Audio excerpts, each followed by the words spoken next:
Night 3 of Week 8 of Term 1 of 2026 for you live, exclusive and free on the platforms of the Gentleman Sim Racing Club, and we are coming to you live from a wet and soaked and sodden Oulton Park in Cheshire in the United Kingdom for this Wednesday night doubleheader featuring the third last round of the Oz Legends Cup, followed by, of course, Trophi.AI Supercar Racing for you right here across Facebook and YouTube. Good evening, everybody.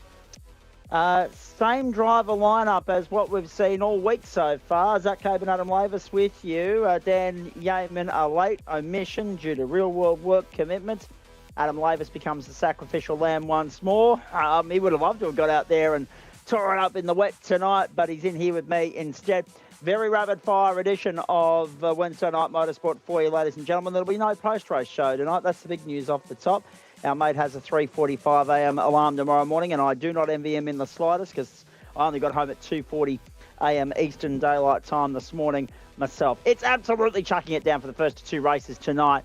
1:55 a.m. 1:55 p.m. becomes 2 p.m. local server time. 7 km/h winds. Have a look at the puddles there. Winds are south to southwesterly, 19 degrees the ambient, 18 on track, moderately wet. 26% rain, 94% humidity, 7 km/h winds, March 7, 2026.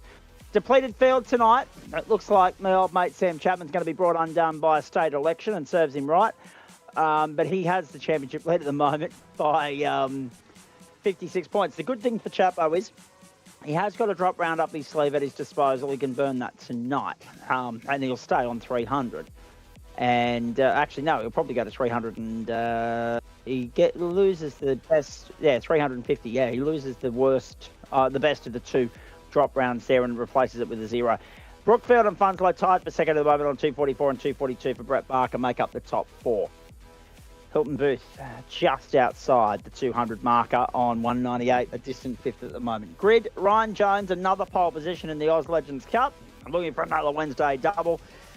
Brett Barker, Richard Brookfield, Adam Funslow, Mark Heppel make up the top 5. Dane Snadden back on the grid. Good to see Jonathan Harris alongside Hilton Booth on the 4th row. Dale Sharp, Pete Matson from 5. Marcus Hankey, Brett Bradbury and Jake Cowman from row 6. Let's hope that Pete Matson's got himself some wet weather tyres.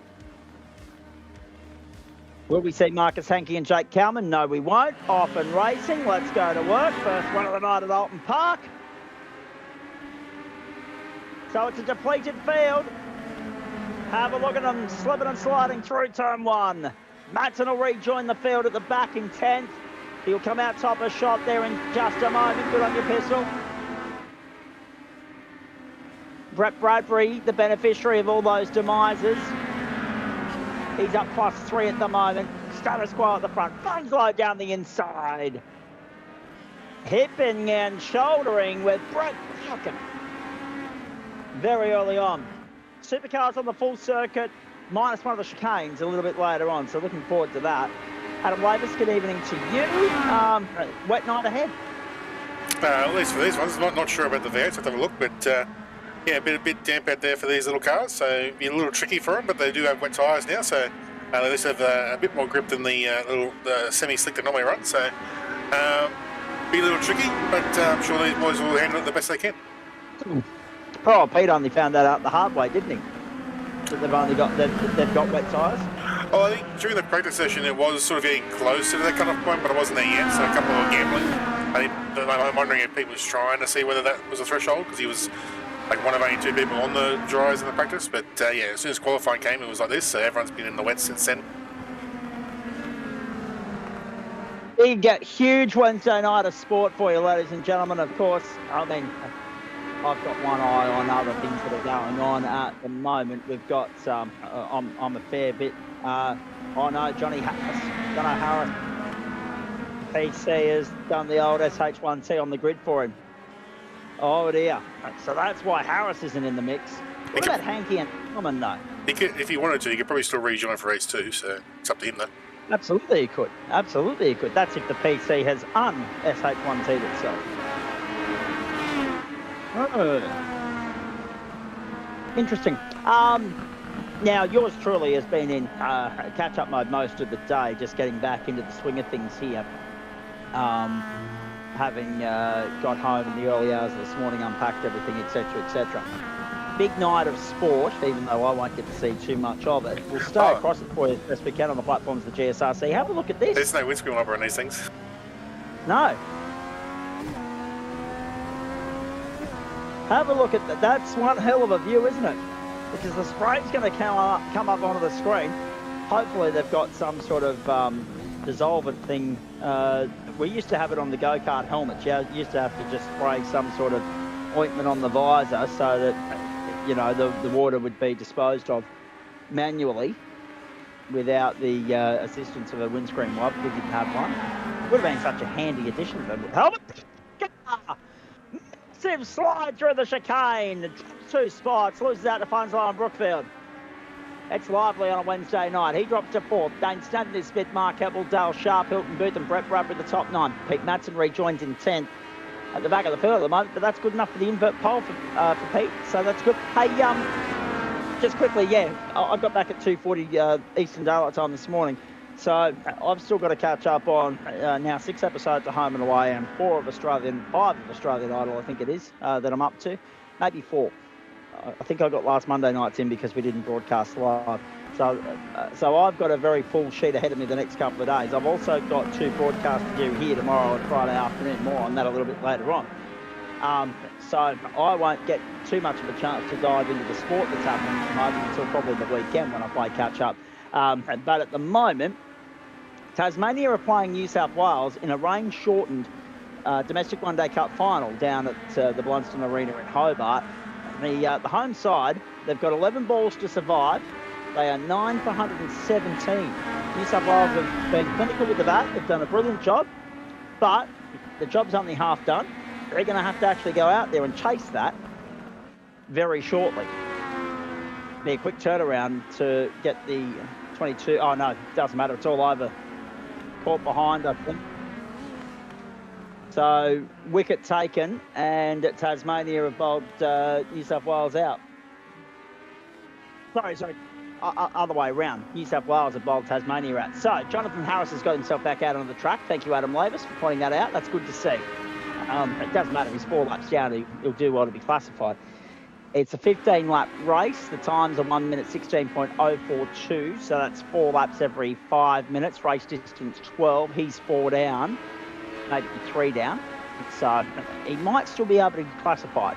He's got to complete 9 laps. If it's a 12-lap race, he's got to complete 9. Tasmania bowled out for 118. New South Wales need 119 to win the one-day cup. That's down, of course, in Hobart. Tasmania, of course, being first through the round-robin stage, earned the right to host the final. Now, here at Oulton Park, you've got Ryan Jones leading Brookfield, leading Snadden, leading Funslow. Funslow's got by Snad. Good to see. Let's have a look at what happened to Ryan Jones. He put it off the road at 1. He put it off the road at 1. Into the grass. See you, Jonesy. Way! Good save. Caught it well. The other event happening tonight, folks, as I try and get my bearings set here, is that you've got the semi-final between Sydney and Perth underway in the NBL, as Dane Snadden has a little pirouette at the moment. And Perth have the upper hand on that one at the moment over Sydney. It's game 1 of 3 in the semi-final series. Perth 20-16 at the moment, and we are still in the first period of play. You can watch that one on ESPN. The one-day domestic final, as Hilton Booth now joins the cast of thousands that have seen their way off the circuit so far in this race. The domestic one-day cup final is, of course, on Fox Cricket. Richard Brookfield getting very uncomfortably close to the tail of Ryan Jones. Through turn 1 they go. So Brookfield, of course, got a win last week.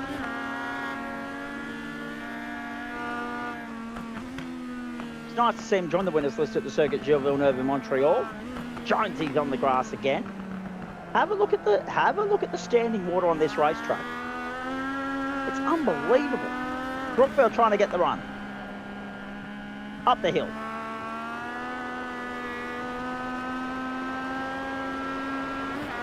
Jonesy keeping him at bay at the moment. 8 minutes to go. No Women's Asian Cup football at the moment either, ladies and gentlemen. We've got a couple of nights to wait for the quarterfinals to get underway. If you're wondering why I didn't mention the soccer in my Around the Grounds reporting tonight. A huge Wednesday night. Supercars coming up shortly. Dane Snadden's just dropped it off the road, drops to 7th. Mark Heppel up to 6th. He had a shocker the other night, Heppel, in Super Formula Light, didn't he? So hoping to redeem himself here. Off goes Hilton Booth again.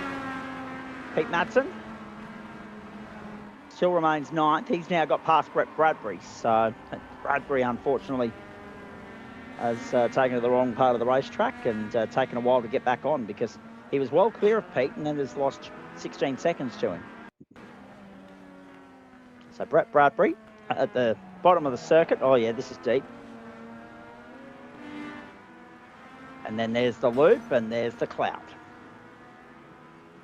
Didn't go to pit lane and got himself back onto the racetrack. Heppel down the inside. No. Off goes Dale Sharp behind them.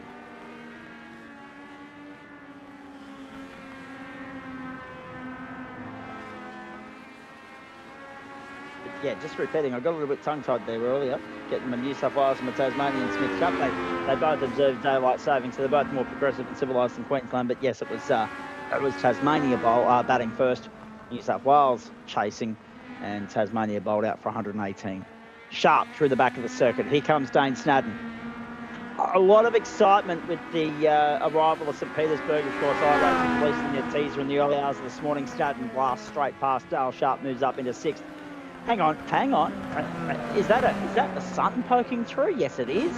But in typical standard stinking English fashion, it's a sun shower. It's still absolutely chucking it down. And you can see the sun is out. That's why we love going to Great Britain, Adam. I don't know if that's why, but yeah, it is one of those climates that it's a bit that's so basically that probably is the closest relative Australia-wise to Melbourne's weather with the changing conditions. So yeah, it's one of those things where it can be dry one minute, wet next, and then soggy and cold. So see how these boys go.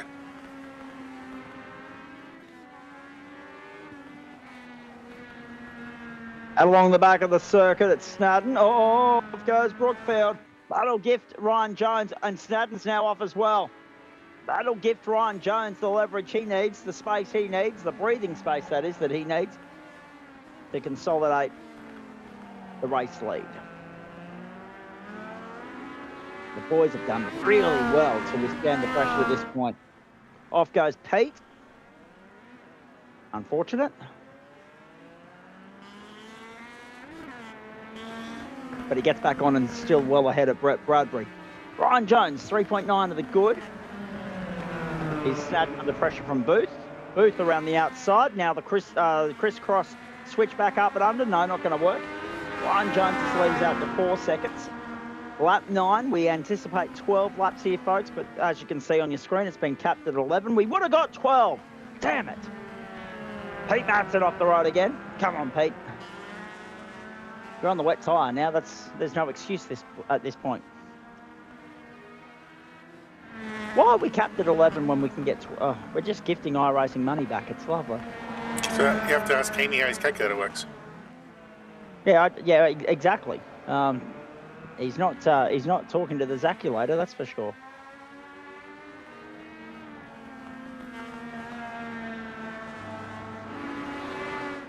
Actually, this would have been a very quick dry race if it was only 11 laps. It would have already been done. You know, I think he's let this series be more lap-based than time-based this season. Yeah. Don't get me wrong, we love a good lap race. Send us to a thrilling conclusion. Now, just bear with me, folks. Apologies. Just going to put the old phone on silent there. Round onto the main straight. Dane Snadden across the line. The start of lap 10 for Ryan Jones. These guys got 2 to go.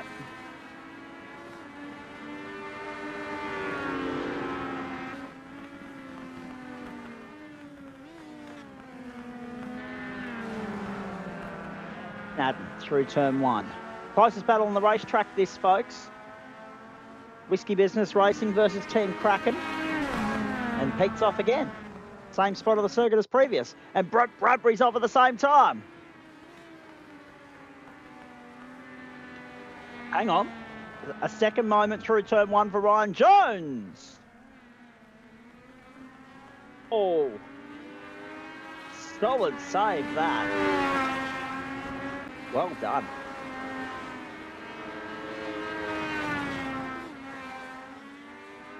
And meanwhile, Ryan Jones, Richard Brookfield, Adam Punslow. So this will be the battle with the white flag flying now, the last lap forward in the air. Yes, there is a white flag at Oulton Park. Barney's actually in the booth. In the designated flag point. What a nice change of pace that is.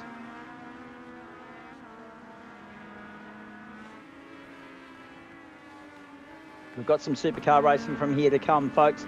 Now, tomorrow afternoon, it's an all-Australian doubleheader because we're going to replay Week 7 action, if you don't mind. Where's my mouse? There it is.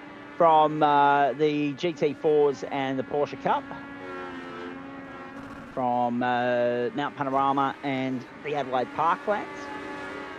Then, of course, on Friday, we're going to recap Round 8 action from the Circuit de Barcelona, Catalunya, and we're expecting wet racing there in GT4 and the Miami International Autodrome in the Porsche Cup. Ryan Jones got the monkey off the back in SFL the other night. That's Pete Madsen, rally crossing at the moment in the grass at Oulton Park, and still doing so. It's like he's got a puncture or something. That car's not right. He's just trying to limp it to the line. He'll be a lap down.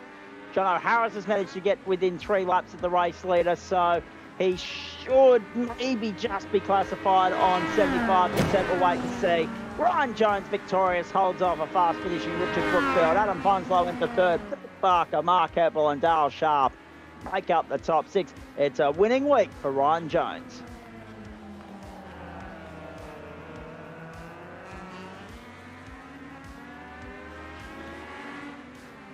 Sixth to Dale Sharp, 7th to Dane Snadden, 8th to to Hilton Booth, 9th to Brett Bradbury. That's all she wrote. Now let me just double check here. Let me just dot the I's and cross the T's, shall I? 8 divided by 11. Oh no, actually no, John O'Harris won't be classified on 75%. 72.72%. Had it gone time and had it gone to the 12 laps, he would have got to 75%. He would have completed 9. Unlucky John O'Harris. It'll be non-classified despite being 11th over the line. Good work, Ryan Jones. DPR Racing, Andrew Dyson did all the heavy lifting for them last turn, and at the back end of last year, Adam Lavis, and now Ryan Jones has pretty much picked up where he left off.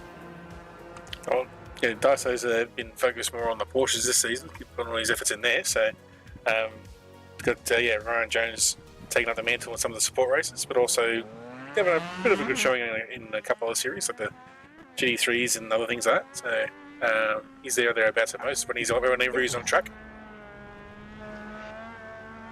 Now, don't tell him that I said this out loud, but I hope Orbit Drop Bearer in the house tonight. I want to see round 2 of that duel that started last week at the circuit, Gilles Villeneuve. Just from a spice and substance standpoint, just gives the commentary crew, you and me, something to talk about. Now, there are the results. Ryan Jones, 0.9 of a second over Brookfield. Punslow was well back. Barker, Heppel, Sharp, Snadden, Booth, Bradbury and Matson, who will get the invert pole. Pete will lead him to green. Still raining at the Oulton Park circuit in the United Kingdom. Oulton Park without Brittens coming up for the supercars, and that is unfortunately, ladies and gentlemen, just a straight 40-minute race there, so it'll be interesting to see if it maintains any sort of hype and substance over the course of the 40 minutes or whether it drags out into a bit of a snore. We'll be the judge of that when they get underway at 9 p.m. Eastern Daylight Time. Well, that's true. We are on the big track, you're right. No, Harris is out there warming up on the big track rather than the track. Oh, right. Yes. No, I gotcha. John O'Harris is out there, taking a long lap. It's funny how they don't, even though you're on a short shoot, they don't put a big concrete barricade up to block you from doing that. GSRC merch.myshopify.com, merch.tgsrci.com. Takes you to the same place. Get your hands on some GSRC merch and paraphernalia. Support the club that supports you. Race.tgsrci.com is where you go for all the relevant club details and information. And of course, we wouldn't be able to do what we do here without the great support of the people scrolling across the top and bottom of your screen. Led by Disruptive Labs Waste Options, Trophi.AI, merch.tgsrci.com, and Flash Graphics. So tomorrow, 2:30 Eastern is when you join us for the, or approximately 2:30 Eastern, is when you join us for the action from Mount Panorama and the Adelaide Street Circuit from last week's GT4 and Porsche Cup doubleheader.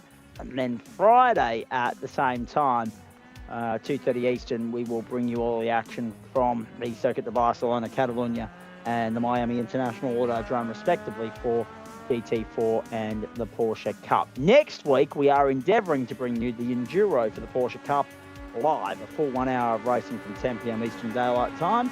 Sorry, 9 p.m. Eastern Daylight Time, and then straight after, launch into a replay of GT4, which on that occasion will be coming to you from here at Oulton Park.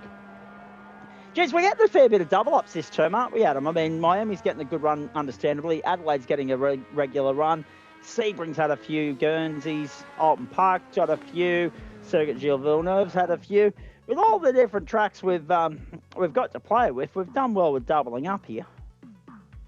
Yeah, I'm not sure. I think iRacing officials have opened up to public votes. I think that might be filtering across multiple series rather than being a bit more series specific with their track selections. But yeah, we do see a lot of similar tracks here and there across the course of the season on different series. But it is one of those things, like, because obviously there is so many tracks, but obviously you also want to go to some and not the same ones as last season. So sometimes you double up. I mean, it's stopped, but it's still moderately wet. I don't think we'll be seeing a transition to dry tyres at any point tonight. Matson and Bradbury front row, Booth and Snadden second row, Sharp Heppel third row, Barker Funslow fourth row, Brookfield Jones fifth. That's it. Jono Harris from the sixth row. There is still rain in the air, but as you can see, there's none falling at the moment. Might be around the back of the circuit. Plenty of puddles, plenty of trip hazards. Off, racing. Matson gets the better of Bradbury. Now the rain starts to fall, right on cue. Bradbury down the inside, Snowden goes with him. Matson around the outside trying to hold on a second, and Booth is going to take full advantage of that and get by Dane Snowden. Side by side, Heppel and Sharp. Heppel goes to fifth. To the right-hander. So that full loop is what you'll see in action for the supercars, obviously. Brett Barker's gone wayward. He's gone bush. He's gone rogue. Long recovery ahead for Brett Barker. Brookfield, Jones and Harris all up 2 spots so far. 3 spots now, in fact. Sharp being relegated there at the back of the running order. Oh, boy.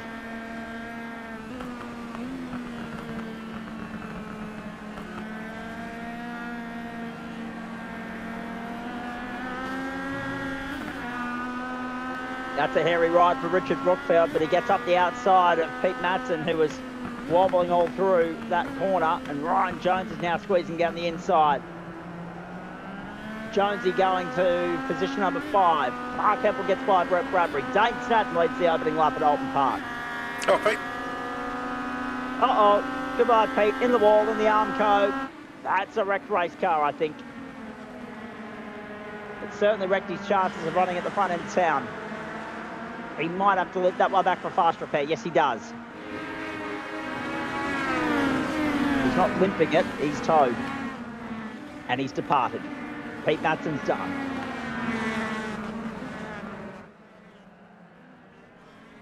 Oh boy, that's unfortunate for Pete. Funslow into 6th spot. Oh, there goes Bradbury out the outside and off the circuit. That's going to lose him a couple of spots. So again, the opportunity is there. The reward is there for all and sundry. Oh, look at this. Pete clipped a little bit of grass. Crashed into the Armco. Puddle and grass combo? I think it was just a puddle on the apex of the corner and see him around.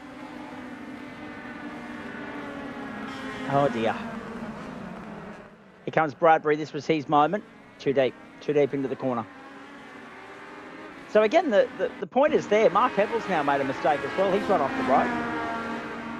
He was chasing Richard Brookfield. And Dane Snadden. Whoa, look at the slide from Snadden. And then Heppel's just snapped right and then left and gone. How did Snadden catch that? I'm more interested in how close this contact is. Yeah. Whoa. Oh.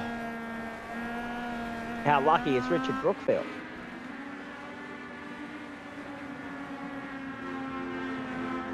Snadden, Brookfield, Jones, Harris, Funslow, then Booth, Sharp, Bradbury, Barker and Heppel. So again, it's been a case, Adam, hasn't it?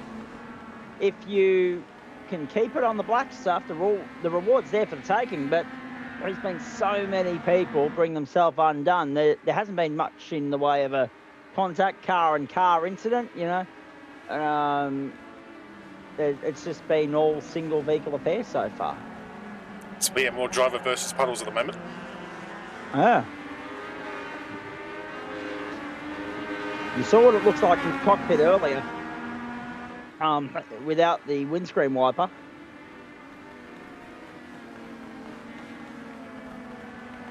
It'd just be running a little bit too feverishly right now if they had one. Brookfield, Jones, Harris all up +7. Wouldn't it be a great turnaround in fortune for John O'Harris if he was able to come through and win this one from the PC crash to a race victory? What a story that would be. Funslow in 5th spot. Top 5 covered by 3 seconds. Big gap then back to Boots, Sharp, Barker, Bradbury and Funslow. Oh.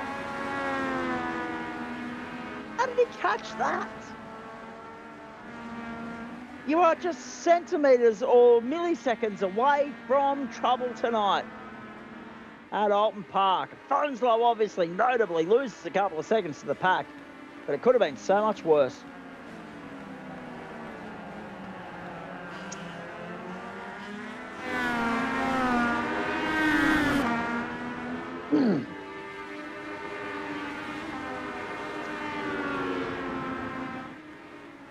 Heppel's off track. And now he's on the tow rope as well. John O'Harris fastest side of the race, 1:16.075. Chases Ryan Jones. Brookfield chases Snadden. It's a 4-horse race in front. And in comes Greg Heaney. What are you doing to me, Greg? I'm spicing things up for you, Zach. How you going? Well, not just with the rain, but I mean, 40 minutes in the supercars around here might be a bit of a long slog. However, I'm more saying about, I love the lap count to a point, but we're giving iRacing time back at the moment. I was just working off... We're reimbursing them. Well, I was working off times for that I could find on G61, so I had to come up with something. Absolutely you did. See James sideways across the top of the crest there. I was going to say, how hard is it to watch on, A, with the club hat on being the series organiser, and B, knowing that your teammate's leading this thing at the moment? Well, I've only just gotten home because I was out for dinner with for the nephew's birthday, so otherwise nice. I would be on track. Otherwise I would be on track whipping it around with the boys out there as well. So, and I know there was the promise of potential wet weather. We got our fair share of that, mate. Don't worry about that. Brookfield did the lead on the inside. Continue on. Yeah, so there was the promise of potential wet weather last week, but obviously didn't happen. So, well, we're going to England, so it's raining. So yeah, exactly. No votes, no discussions, no favouritism. It's just going to be lashing down. I like it. And from what I can see, I mean, there's decent sized puddles all over the track. There's some drier spots. There's some slightly wetter spots, but I mean, from what I've seen so far, is that these things actually seem to handle quite well in the wet. They do indeed. They do indeed. You just can't see. The fact that they don't have windscreen wipers. Yeah, exactly. I don't think the Aussie racing cars in the real world have wipers either, do they? I don't think No, I'm not sure, to be honest with you. I don't think so, no. Although, you would consider that to be a necessity, wouldn't you? Oh, look at Dano. He's way back down the inside. And Ross Jones wanting a fix of them as well. Jonesy gave him a bump through as well. So Snowden wants to take the lead back. Brookfield goes to the outside. Here comes Jonesy. Down the inside. We'll have 3 wide there for a second. Brookfield to the lead on the inside at 1. Jonesy tucked into second. He's up 8 spots. Harris remains up 7. Trying to track down Dane Snowden, but he's lost ground. And off goes John O'Harris, just as we were talking him up. The charge is done. And that thing does not look happy. No, it certainly looks to be possibly maybe having a little bit of trouble trying to get the grip back on the road. Or he's on the wet tyre as well. I think he's just over throttling on when he gets back on the road. I think because he hasn't hit anything. No. He's done really well. He's just caught that puddle. Bang. See you later. I think that's just maybe a slightly lower gear than he probably needs to be to recover it back onto the black stuff. So. Brett Bradbury has parked up and retired as well. So survival of the fittest. We are down to 8. We go 18 laps. We're only 1/3 of the way through that. The last time by the line, this time by the line, we keep complete lap 7. We start lap 8. 11 to go. Don't forget Supercars from here at the top of the hour, ladies and gentlemen. 8:15 in the progressive and civilised parts of the eastern seaboard, and 5:15 on the west coast. Good to have your company. Wednesday night Motorsport live, exclusive and free. Different pilot at the helm of the ship tonight, of course. Adam Lavis in the absence of Dan Yeaman. Zach Caban and Greg Heaney with you at the moment. And Heaney, I have to ask, are we being graced with similar weather conditions for the supercars or not? Well, it is supposed to be support category, so yeah. So they are both scheduled for the same days in terms of sim time, and similar weather conditions as well. So beautiful. It should make the 40 minutes not so enduring for your wonderful self, Zach. As we got fast up the inside, that was a good move. That is Jonesy to the lead, looking to do the double on a Wednesday night. And continuing to rack up the race wins this season. He won't be here next Wednesday night. We know that. The move's not done yet. Brookfield back up the outside for Olympic Motorsport, and he says to the youngster from DPR Racing, try and try again. Wow, wait. No. Next week I'm expecting a really depleted field, quite frankly, only because round 1, Logitech League Pro Invitational will be coming your way, and good luck to all of our colleagues and friends over at the SimSpeed Esports Network who are covering that one for you in the Australian Sim Racing Group. I'll be there 2 weeks after that for the opening round of the Porsche Pro Invitational Series, and looking forward to that immensely. I've seen the entry list. It is a who's who of Porsche racing. It is a star-studded lineup, including some of our own familiar faces here on the platforms of the GSRC. Sam Chapman's got a Guernsey. Corey Lazarus is in the field, and so many more. So I hope you'll join us for that on April 1. It'll be perfect timing too, because it'll be week 11 for us, which means the first of a 2-week break. And sideways. With he is, and they're all doing well to hang on to it, not Greg. There's no doubt about that. We will also, in due course, have some information for you regarding that mid-term, that mid-semester break, that term 1 to term 2 interval, those Easter holidays. With regards to, as John O'Harris goes off the road again, loses out that time to Hilton Booth, and Dale Sharp drops to last in the running order. With regards to the, what are we up to now? 7th or 8th running of the Australian Open World Nationals. So we're looking forward to that immensely.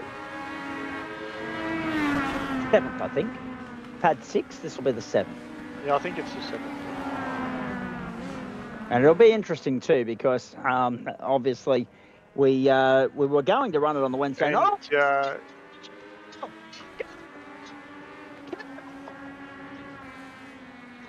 His grasp, and it slipped out in the worst possible style at the worst possible moment. Brookfield relinquishes control of the race to Jonesy and Snadden. Wow-wee. The AOWM was what I was talking about, Greg. We wanted to run it on the 1st of April, an April Fool's Day gag for everybody, but, and I reckon we should just nominate automatically St. Petersburg for the venue, but, like we did with Adelaide. But, in saying that, we also wanted to avoid a clash with the Forza Pro Invitational, given there would be a crossover of entrants. So it looks like it'll be the 2nd of April, but no confirmation on that as yet. They're also needing a mouthpiece for it, and I can't be in 2 places at once. So if it's the 2nd, I'll be working 11 weeks to start the year and having 1 week off before we fire into Turn 2. Well, I mean, you're probably the perfect person to call it. You're being far too kind. I like it, though. Here's Jonesy in position number 1, up 9 spots. Looking good for the double right now.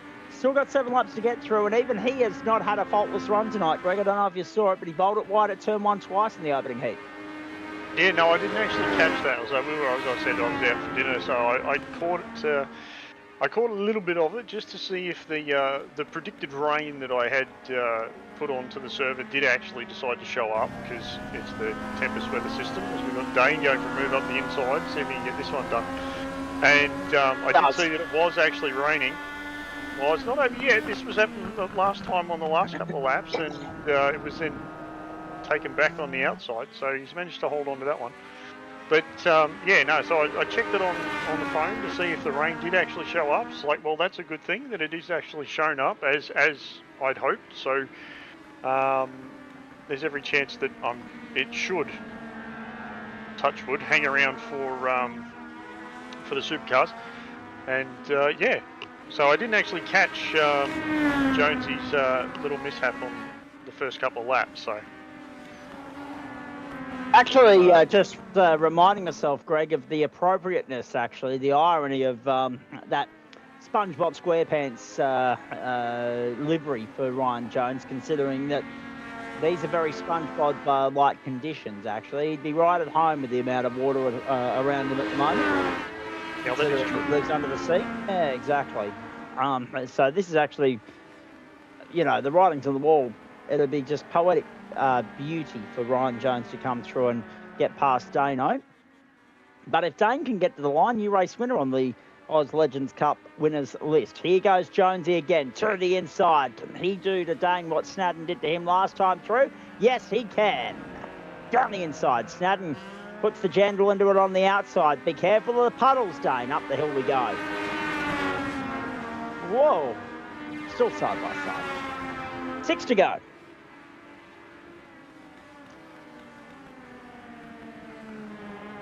He's wide. He caught it. Well played.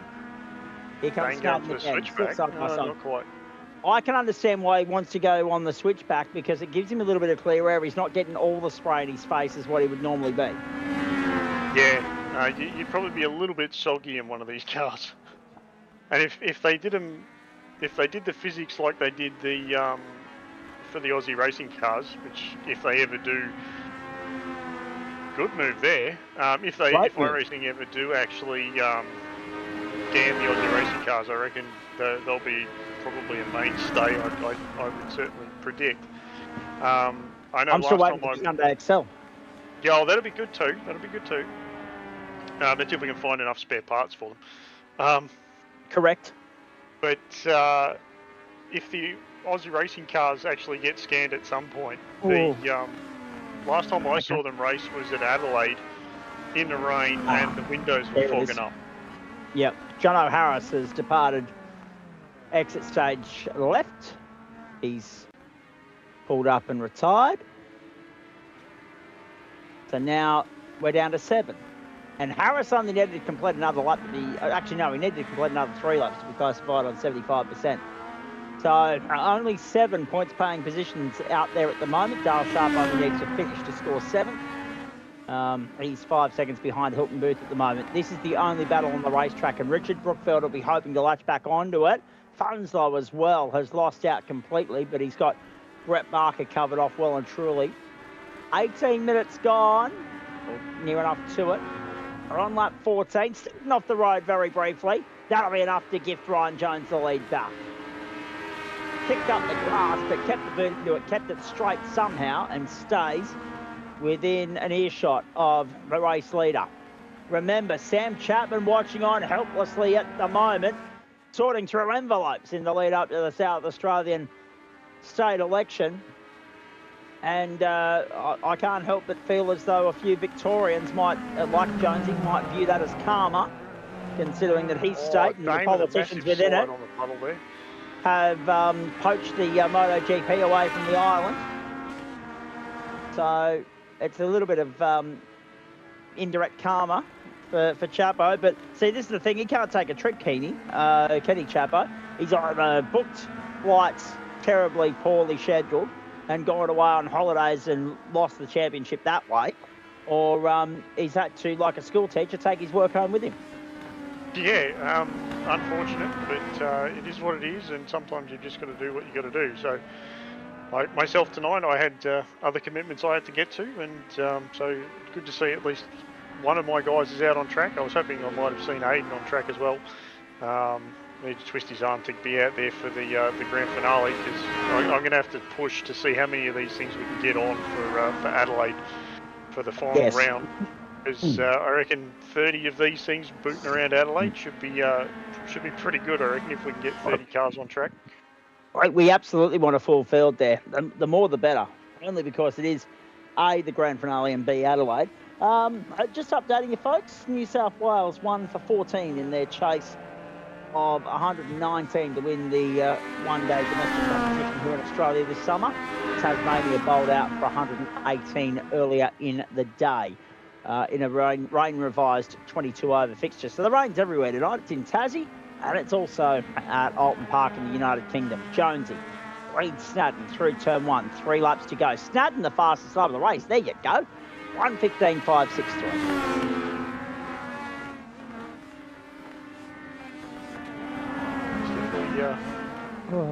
Definitely got it on edge.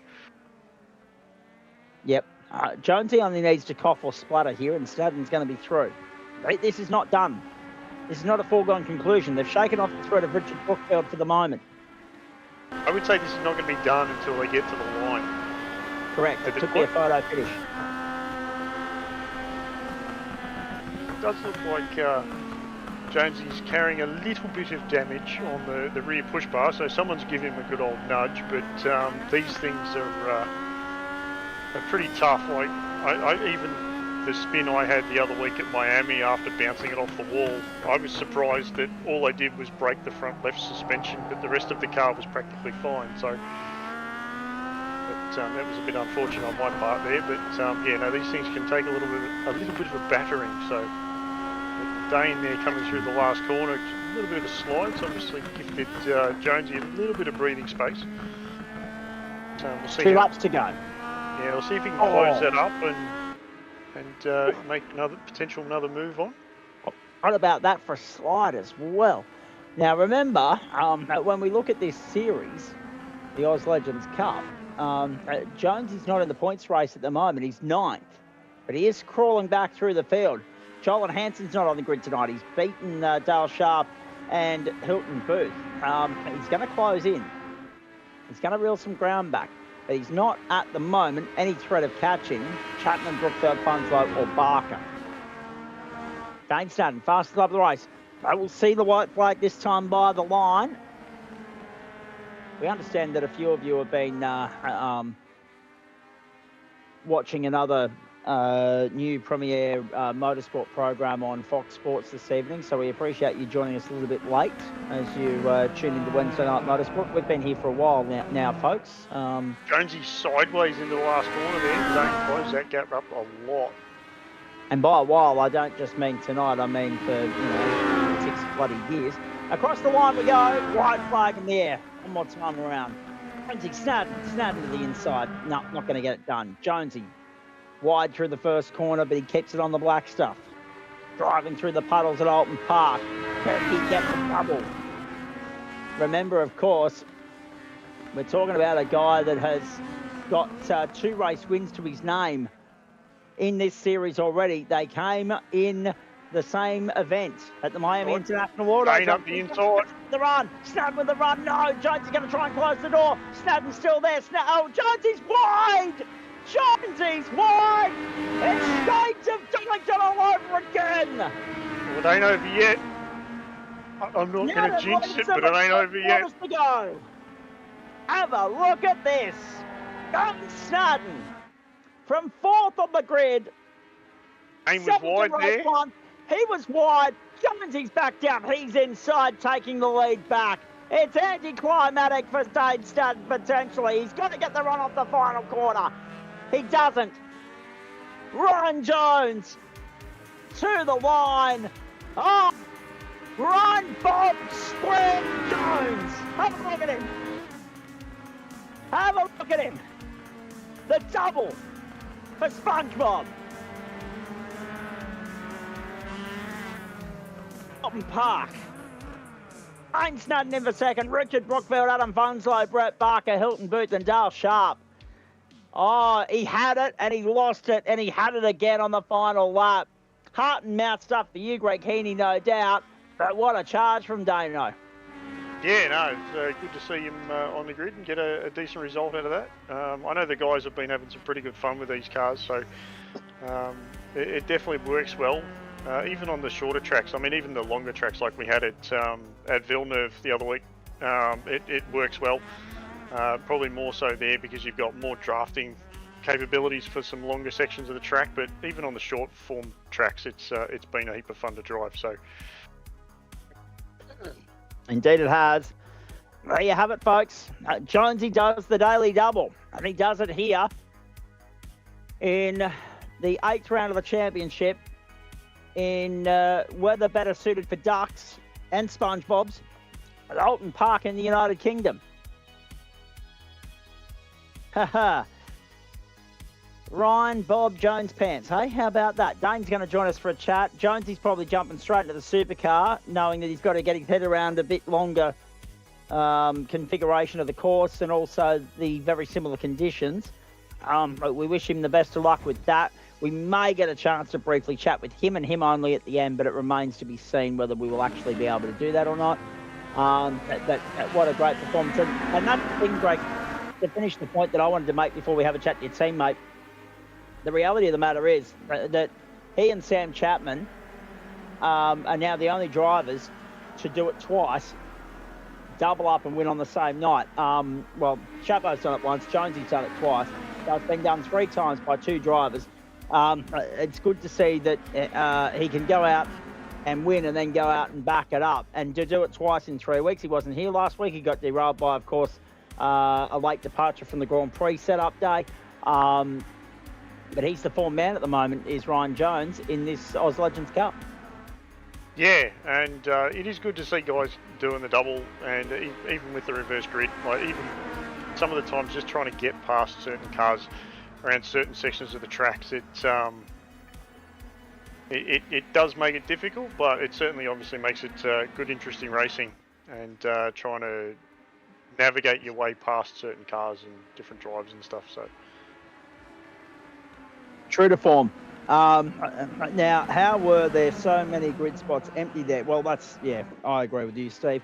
Where the bloody hell is everyone, Greg? What do you got to do to get more bums in seats here? I don't know. I'm putting them on tracks that I would expect that everybody has, because most people would have all of the tracks that these are on, and it's a free car. So I don't know. Maybe they're scared of water? Possibly so. Although, that being said, Ryan Jones in the right livery, actually, when you think about it, to go out and win in this environment. Makes you wonder, actually, how he was able to win on dry land a couple of weeks ago at Miami. But you're getting pretty good at this, aren't you? Dano, coming to you in a moment. Jonesy, you're getting pretty good at this now. Twice in 3 weeks, twice in 2 appearances. The case of being able to go out there, tick the box, win in race 1, and then go out and back up and do it again. It's becoming routine in this series. Yeah. Jesus, that was tough. I don't know how many onboard shots you show, but when I was tucked up behind anybody and Richard, I couldn't see any apexes or any brake markers at all. Unbelievable. We know, mate. We were showing the onboards, don't worry, because you don't have windscreen wipers in those things. So I hope you put some Reno on the windscreen to try and clear it away before you got going. Well, the real thing, I would have just been leaning out the front with the arm around the window and wiping off as I was going down the straight, but can't do that on the sim. Pretty hard to look past a window on a 2D screen too, so yeah, that was good. It was really good racing with Dane and Richard. I'm not sure they would allow you to do that in the real world either. They'd have you for all sorts of safety breaches, OH&S, etc. But I like the idea. I'm all for it. Look at you being bloody Evel Knievel. Hey, talk to me about that, because obviously missed last week because you got derailed by Grand Prix setup day. Back into the cockpit tonight. How much more fun are these? Obviously difficult work, big challenge. Not a clean night. You bolted wide at one a couple of times in Heat 1. A much tidier run in Heat 2, but you couldn't rest on your laurels. You had to be switched on every step of the drive there. Which is more fun, though, tackling these things in the wet or the dry? Oh, I don't know. I think overall, these cars are some of the most fun on the sim to go racing in. I think I'm trying to qualify at the same time. The wet conditions are probably more fun just for the fact that it's more unpredictable, and we saw in the last lap, both of us made a mistake in the space of 500 meters. There's no real time to rest, whereas in the dry, obviously it's mega fun, but you can game it a little bit. We all know what we're doing at the front. It's a lot of slipstream games, whereas in the wet, it's just flat out praying to Jesus that you're going to survive, racing Jesus. Were you having, I have to ask this question, were you having flashbacks to Donington when Dane went past you on the final lap? No, because I feel like I didn't do that completely on my own this time. Dane, I made a little mistake, and Dane got up the inside, and I thought, well, I'm going to turn in, and I'm either going to die or I'm going to survive. And it was actually option 3. I snuck out the other side somehow. With credit to Dane, I don't know if he had to lift there or what, but he didn't turn me, which was good. But yeah, very angry for about 100 meters.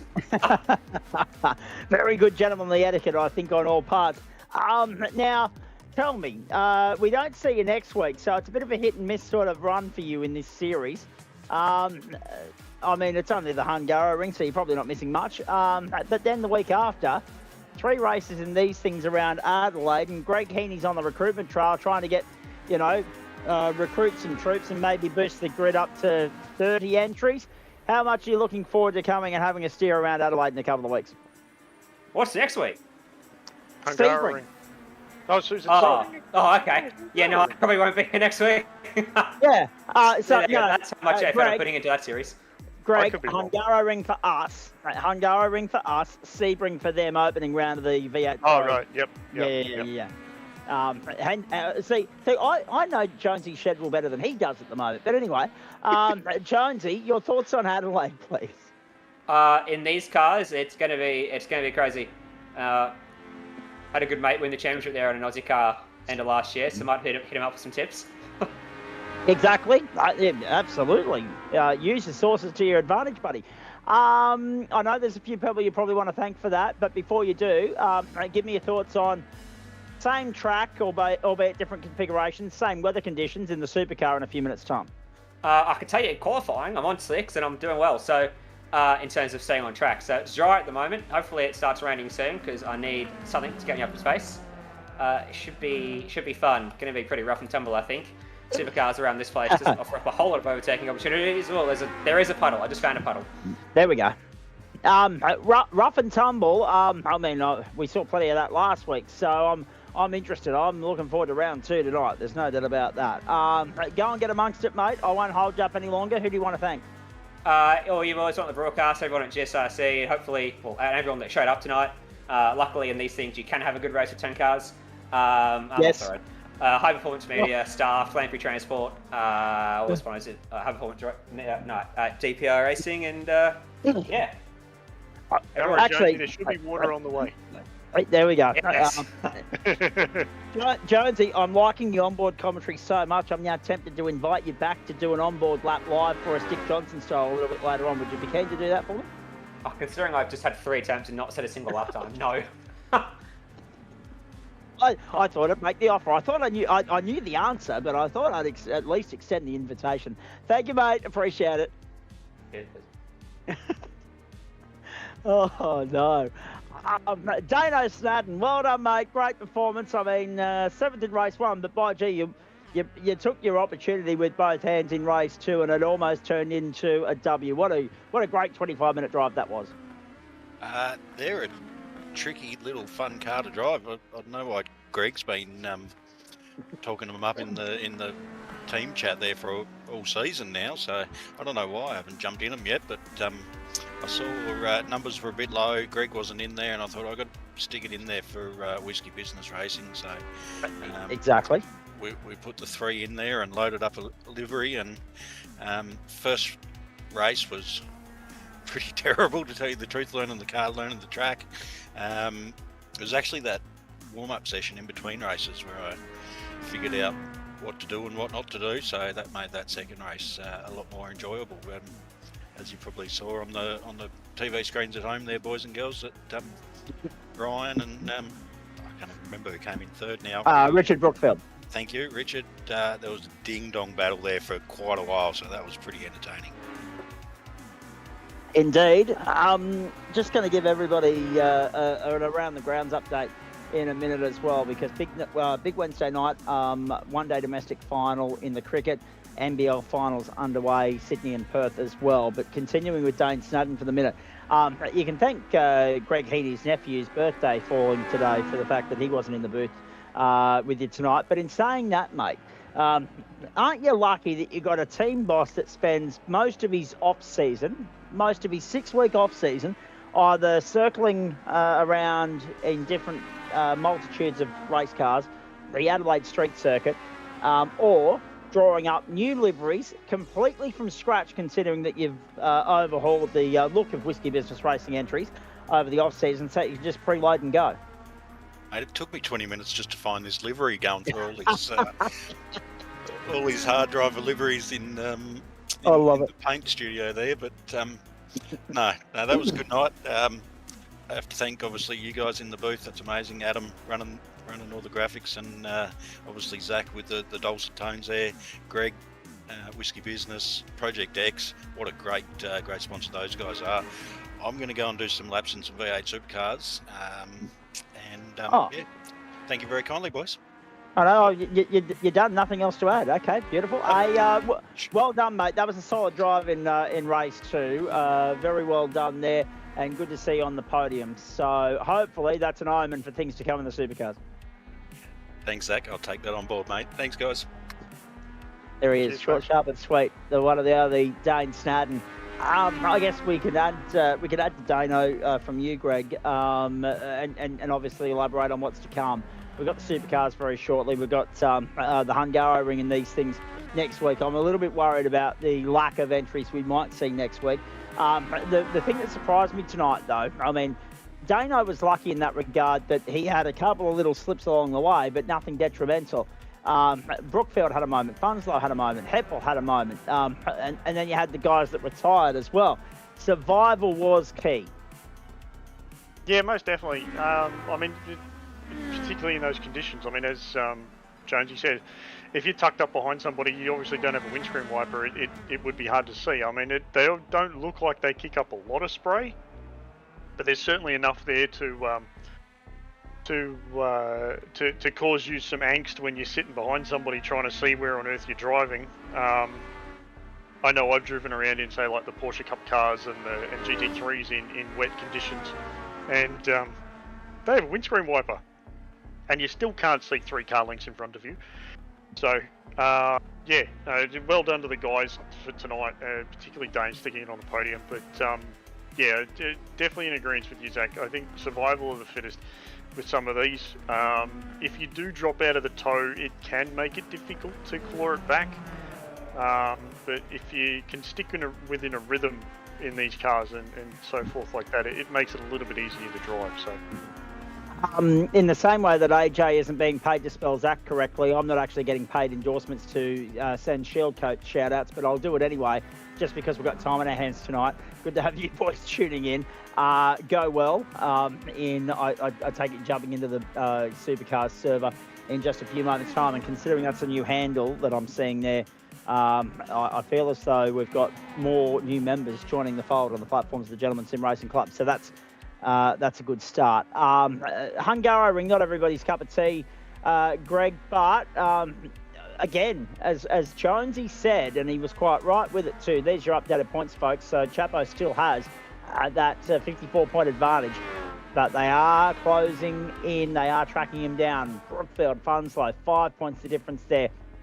Barker minus 5 on that. So 10 points cover, second, third and fourth in the points race. Hilton Boot 240, 225 for Dale Sharp. And then Jonesy up into seventh in all of that on 222. Still, those that didn't turn up tonight, Heaney, Hanson and Keane making up the top 10. Hungaro Ring, not everybody's cup of tea, but the good thing about these cars, as Jonesy said, thankfully you can have a good race with 10 of them. And unlike a lot of cars that don't necessarily lend themselves to good racing when it comes to that circuit, these guys race well anywhere we throw them. Yeah, pretty much. And because they're a smaller version of everything else, there's always plenty of real estate to squabble over on the road, so it always makes it fun. AJ just saying that this is your first time watching a live feed. Well, it's nice that you tuned in tonight, because tomorrow we're doing an as live feed, and that has become par for the course with Thursday Night Motorsport this term, but that's about to end very shortly with Andrew Neal joining our broadcast team so that we can go live for our coverage of the Porsche Cup going forward. So we're very excited about that. It means that GT4 will still be on delay, but at least you're going to see it on the same night that it actually runs for a change going forward from next week. And Adam Lavis, the man of the term at the moment, picking up the freight where everybody else has obviously had other commitments come up, or they've just dropped off the face of the planet as far as the broadcast crew is concerned completely. So well done to you, Adam Lavis. Well done to you, Greg Heaney. Going around the grounds here momentarily. The cricket, New South Wales 2 for 32 in the 7th over. They are chasing Tasmania's all-out 118 it's a 22-over fixture, so 87 off 92, the equation for the New South Welshman right now. And at the moment, the Sydney Kings trail the Perth Wildcats. We're in the third quarter there, and Perth up 70 to 68 in the first of the three-game semi-final series. Of course, last night in the NBL, we, of course, saw the other series being played out between the Southeast Melbourne Phoenix and the Adelaide 36ers. And the first blood there went to the 36ers, 104 to 97. Anything else to add to that, Greg? I'm excited for St. Pete. I'm looking forward to that launching. With that, I reckon there's a return of an IndyCar series not too far away. But hard to believe that we're already talking about the end of the term. The Hungaro Ring will be brilliant for these ones next week. And I think the supercars are on a hiding to nothing, considering how many of our contenders there will be actually occupied elsewhere. Yeah, I mean, we'll see what happens. If the grid is lacking a few cars, I may have to jump in the supercar myself to bump up the field and give it a turn this season. I haven't driven it this season, been focusing on other things and obviously bashing around in the little legend car. So we shall see what happens and go from there. But I certainly think the St. Pete will be certainly a good track to throw a few different types of cars around, particularly the Indy car, and hopefully not do like a Scotty Mac or Will Power going to stick it in the fence coming out of the pit lane. Oh, I was going to say, well, Oscar Piastri's done a Scotty McLaughlin over the weekend, put it in the wall on the siding lap. McLaughlin, of course, doing that a couple of, last year in the Indy 500. So, yeah, some real-world correlation there, Formula One and IndyCar. Great to catch up with you, mate. Thank you. Appreciate that. And you're more than welcome to stay with us for the balance of the night if you want. Yeah, I'll see what's happening. I know there's a couple of guys. I think we've got Luke Page and obviously Dane on track for the supercars. So, yeah, I should hang around. My PC wants to do a restart, so I might go and do that while you guys are in transition. Yep, we're going to our intermission right now, ladies and gentlemen. Hope you're enjoying it. There he is, Greg Heaney. Thanks to Ryan Jones, thanks to Dane Staten, and thanks to Adam Laver. So break and back. Reminding you, no post-race show tonight. My colleague's got a 3:45 a.m.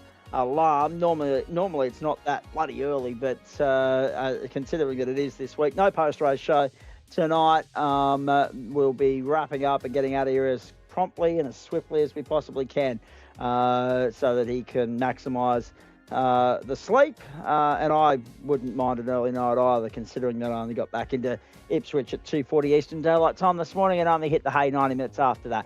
These are the platforms of the Gentleman Sim Racing Club. This is live and exclusive coverage of Wednesday Night Motorsport for you across Facebook and YouTube.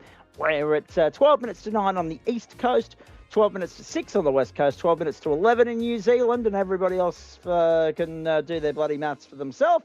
It's a massive Wednesday night. We hope you're enjoying it with us. We're here with thanks to Disruptive Labs, Waste Options, Trophi.AI, and of course the great people at merch.GSRC.inc and Flash Graphics. Sam Chapman still holds the lead despite the election taking him off the grid tonight. Well, that's of course the state election of South Australia.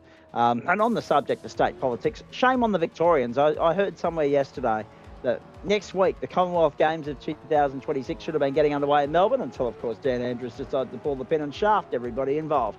Right, we're going to a break, back with the supercars and a lively field and a few scores to settle when we get to Oulton Park on the other side of this.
The platforms of the Gentleman Sim Racing Club, a massive Wednesday night motorsport for you across Facebook and YouTube. We're here live, exclusive and free.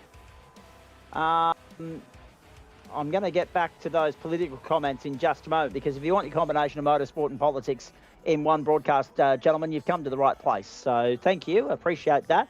We'll chat politics very, very shortly. Don't you worry about that.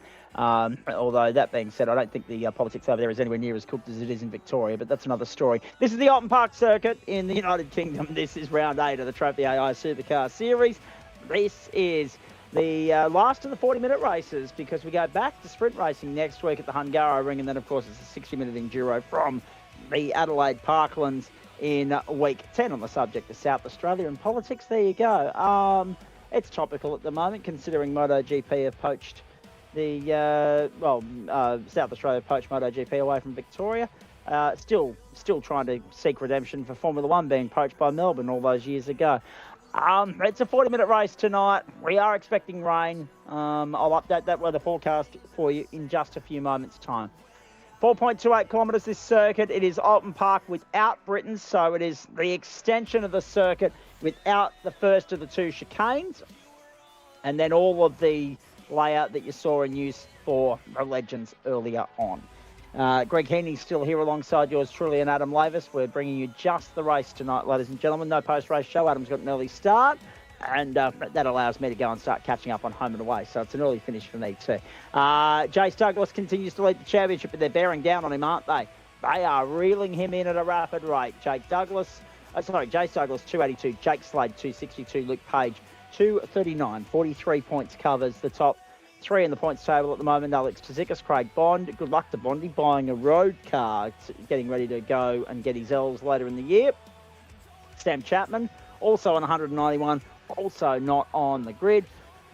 And you go back to Dane Snadden, Sam Cullen, Tyson Broad and Will Buchanan making up the top 10. Not as much of an all but drop their presence on the grid this evening, folks. And I can't say I'm surprised by all of that. Dev split points, please, Adam.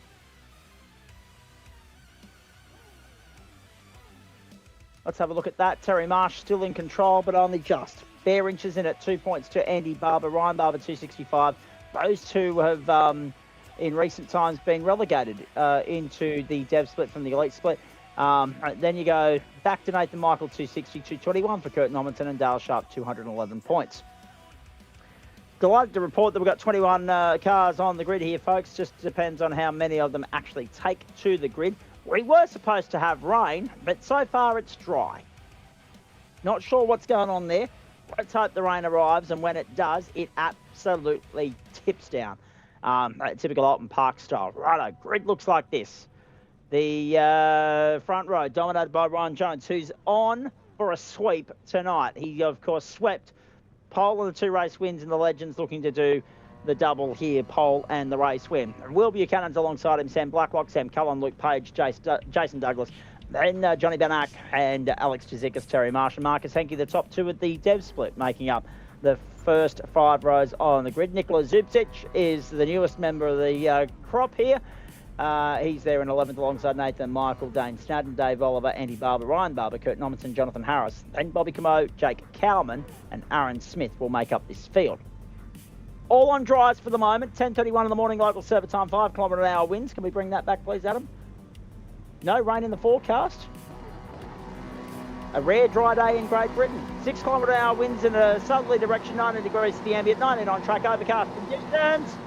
Lights out, away we go. No Sam Cullen on the grid. Everybody likes to start. The Revolutionary Racing boys got going up off the jump.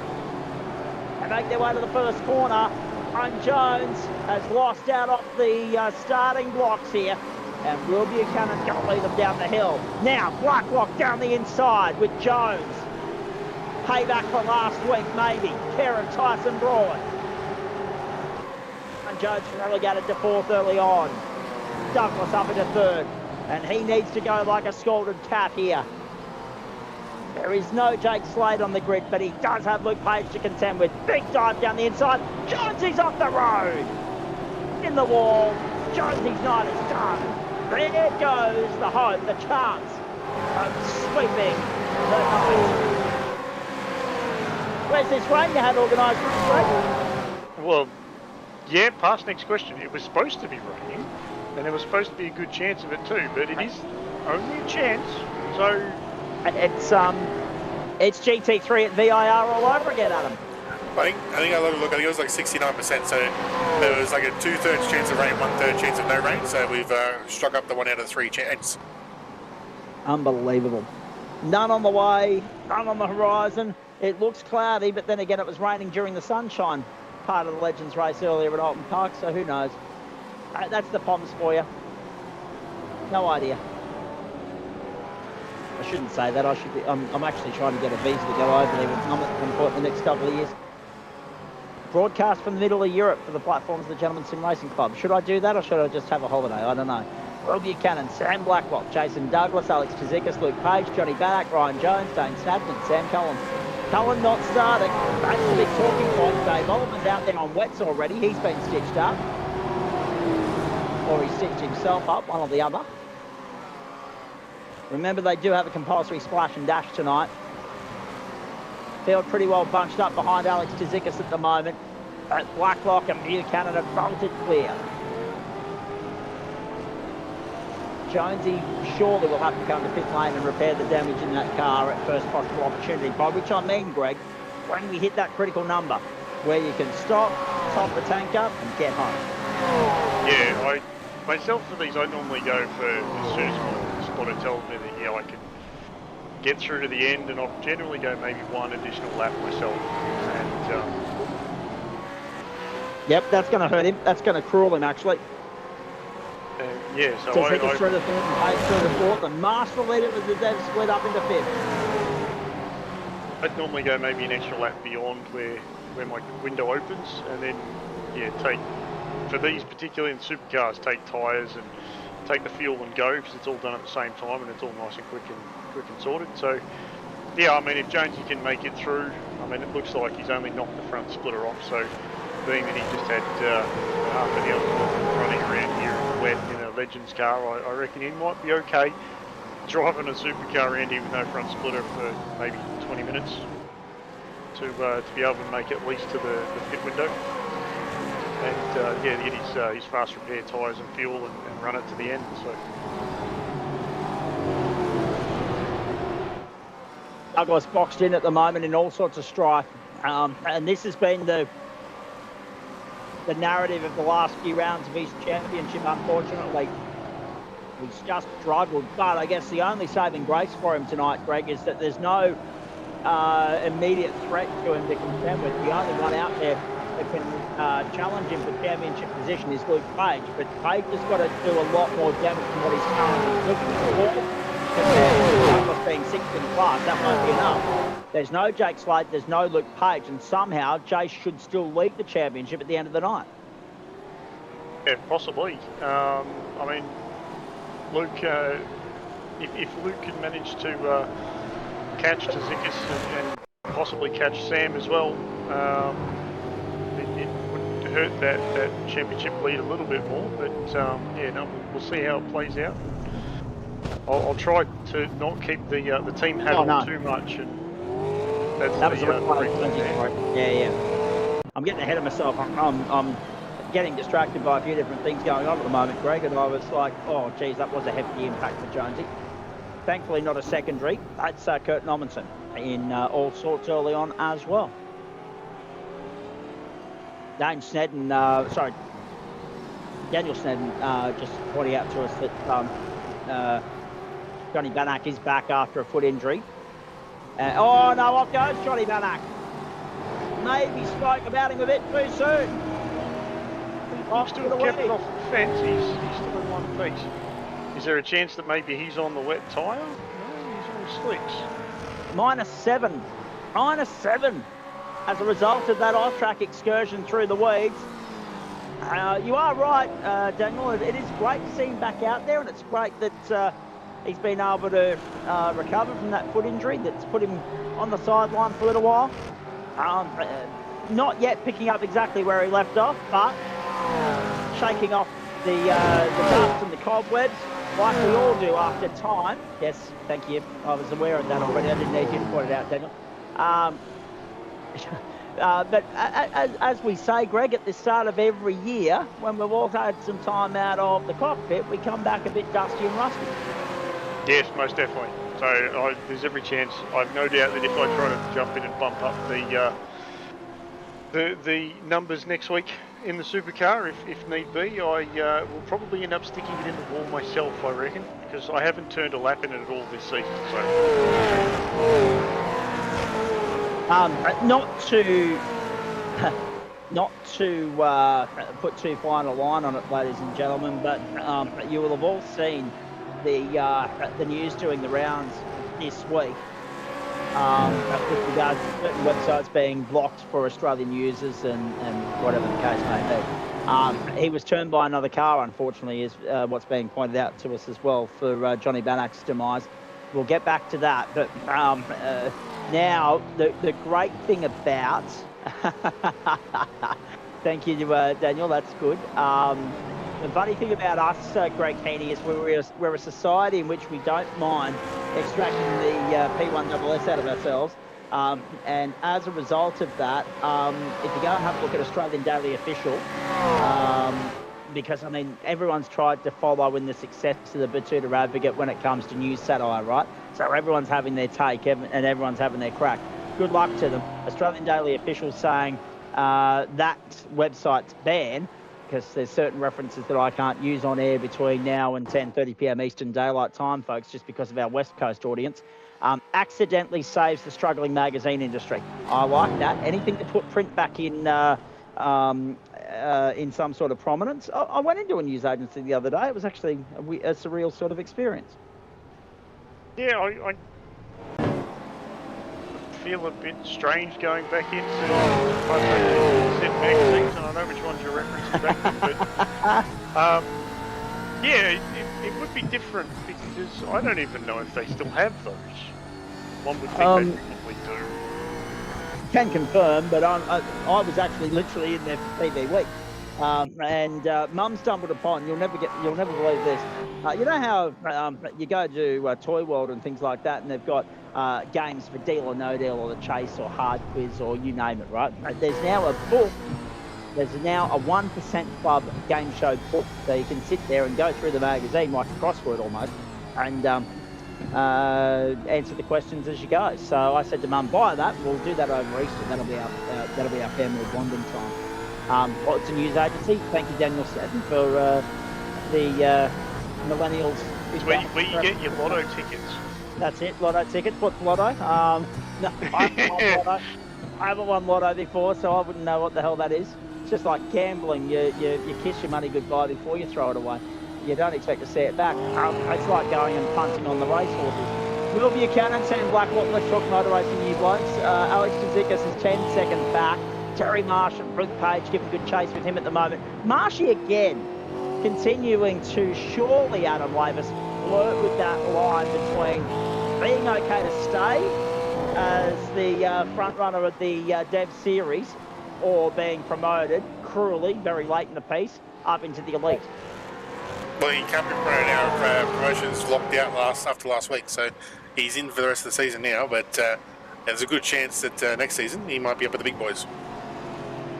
Oh, the lotto shop. Yeah, that's right. Exactly. In comes Ryan Jones. First possible opportunity for him at the end of lap 6. So we're not quite 10 minutes into the race, but Jones, he reckons he can stretch this.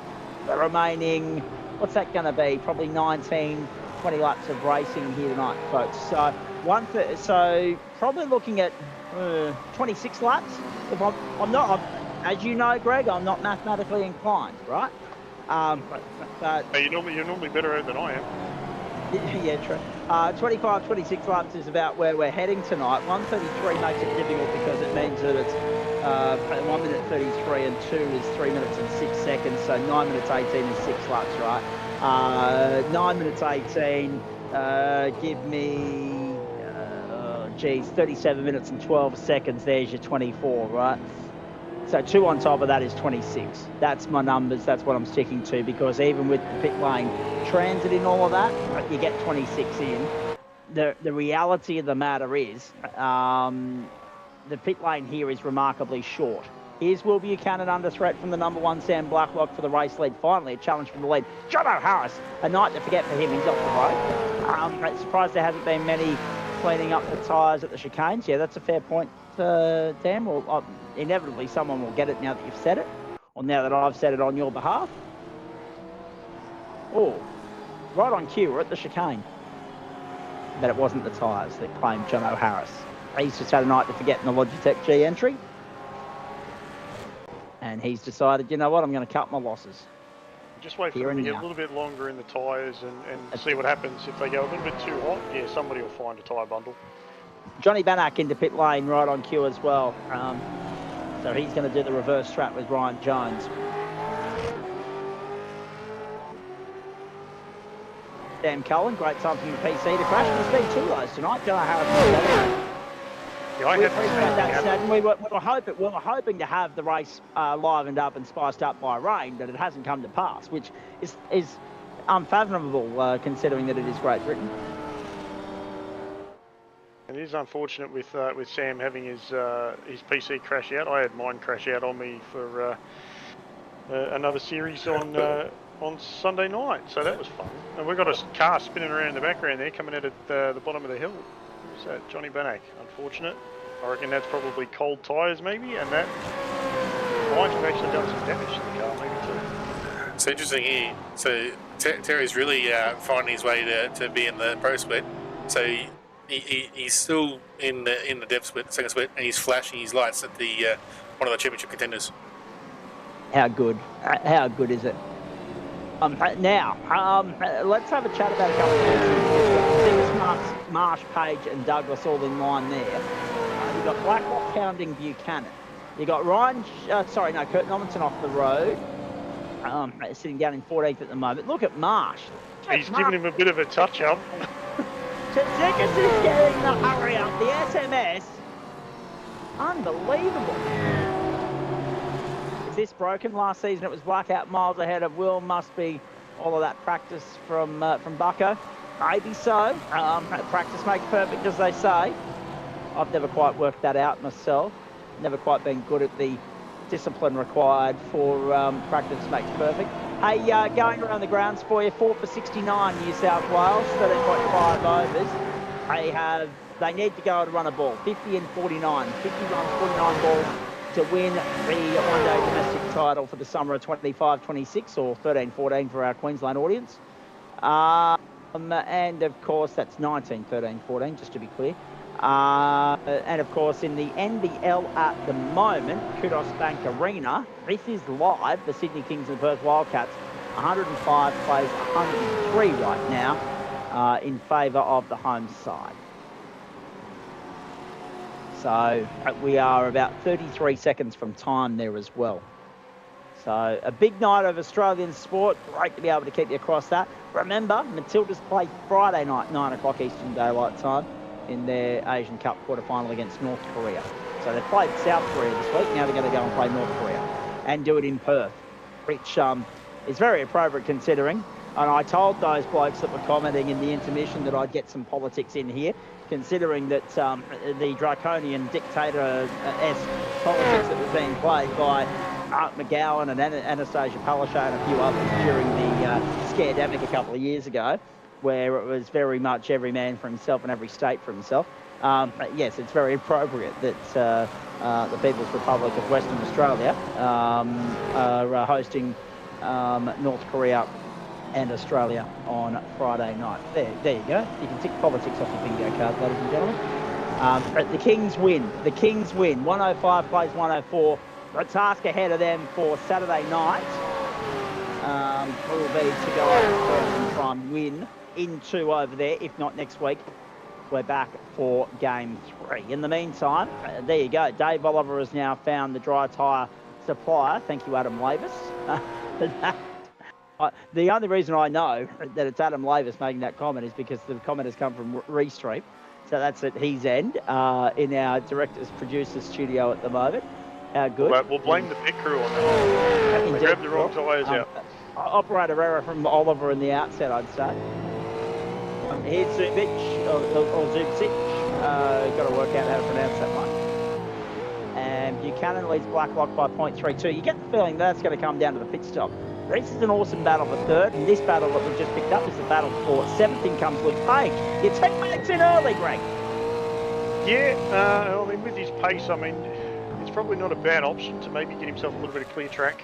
He is pretty quick, so definitely a good pickup to have for the other boys in the supercars to have another carrot to chase down. It's always good having somebody that's just that little bit faster than you to say, all right, well, I want to improve. Who can I aim for? And then you've got somebody on the team that is that little bit faster than you. It's always good to aim to try and catch them. Aaron Smith doesn't slow down. I've already seen 2 retirements. I'll get to them in a moment. Lead change! That was a good move. Blacklock through on the inside. On a circuit where it's difficult to overtake, Greg, he picked the perfect spot. Yeah, most definitely, and I don't think there would have been much room between Blacklock's front right tyre and that tyre bundle. So he did well to get it through there. But yeah, as I was saying, it's always good to have somebody that's a little bit faster to aim for and so forth. We still haven't been managed to catch Aiden yet.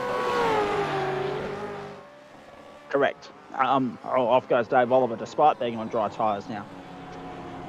And Aaron Smith is out there 3 laps down. John O'Harris retired. Sam Cullen did get back out there to have a steer for 3 laps and then decided, you know what, I can't actually make 75%, so bugger it.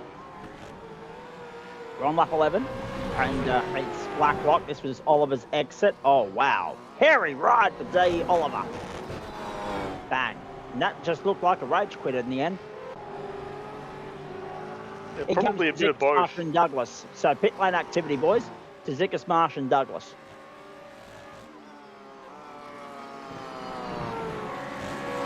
It'll be interesting to see how Nathan goes with his pit strategy here. I know he's been trying a few different things here and there. So I know he's got Dane and he's got Luke with him in our Discord at the moment. So I know he's been pushing fairly hard to try and chase down the gap in the front. But yeah, we'll see how he plays his one out. He's definitely showing a turn of pace in the supercar, which is good. So.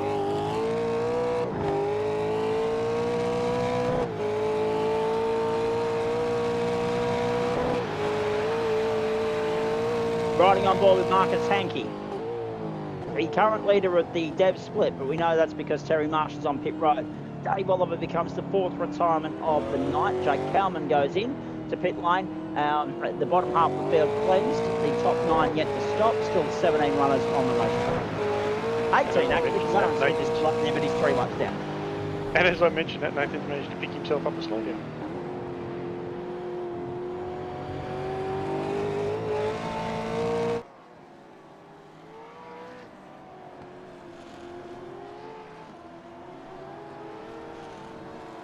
Blacklock and Buchanan, that battle's going on. I was about to ask, just as that overtaking move happened and Blacklock went through the lead, I was about to ask Dan Snell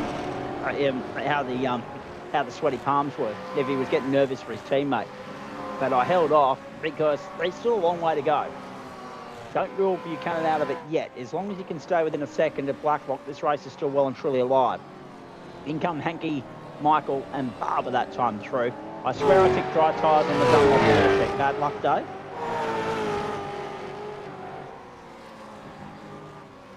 I like how he's given Dunlop a cheeky free plug in there as well. Yeah, of course. Looking for a deal for his road tyres, no doubt. I like it. Blacklock, Buchanan and Zubzic, the top 3. Dane Snadden in 4th. You're watching round 8 action in the Trophi.AI Supercar Series live, exclusive and free on the platforms of the Gentleman Sim Racing Club. On the iRacing platform, not owned by Supercars, despite what they think. So far the stretch really worked for Luke. He's way up in front of the other guys at the moment. Good pickup. Yeah, the bit of free air for those is, particularly when you're not having it stuck underneath the back of another one, it makes it a little bit easier, and certainly makes it a bit easier on picking brake markers and so forth, because you can drive how you want to drive as opposed to how the guy in front of you is driving. And also with the supercars, the high tech, there's always free time if you do an early stop, but the price you pay is once the others have a stop, they're coming back at you. So around here, being hard to pass, track position probably is trumps, but if they do have a bit too much of a tyre offset, then obviously they're going to be able to just drive around you once they get to you. But it's the gamble you pay with whether undercut or overcut works for you. You just got to make it work for your current race. That is very much true. Absolutely it is. That is Tzickas. In come, that time True, Zubcic, Barber and Camo. And they're all back out now. Bobby's just actually getting to his pit box. The other boys have just left the lane. Blacklock, Buchanan, and then 21 seconds to Snadden. They're the only three left to stop. We're on lap 14. We, again, I stress it, and that's not much long point, but we reckon we're going 26 laps here. We're half race distance if that's the case, or very close enough to being one lap beyond half race distance, which means 75%, 6.5, 13, 19.5. You've got to complete 20 laps to be classified. Aaron Smith's only 3 laps down at the moment, so as long as he gets to 20 of those 26, he'll be right.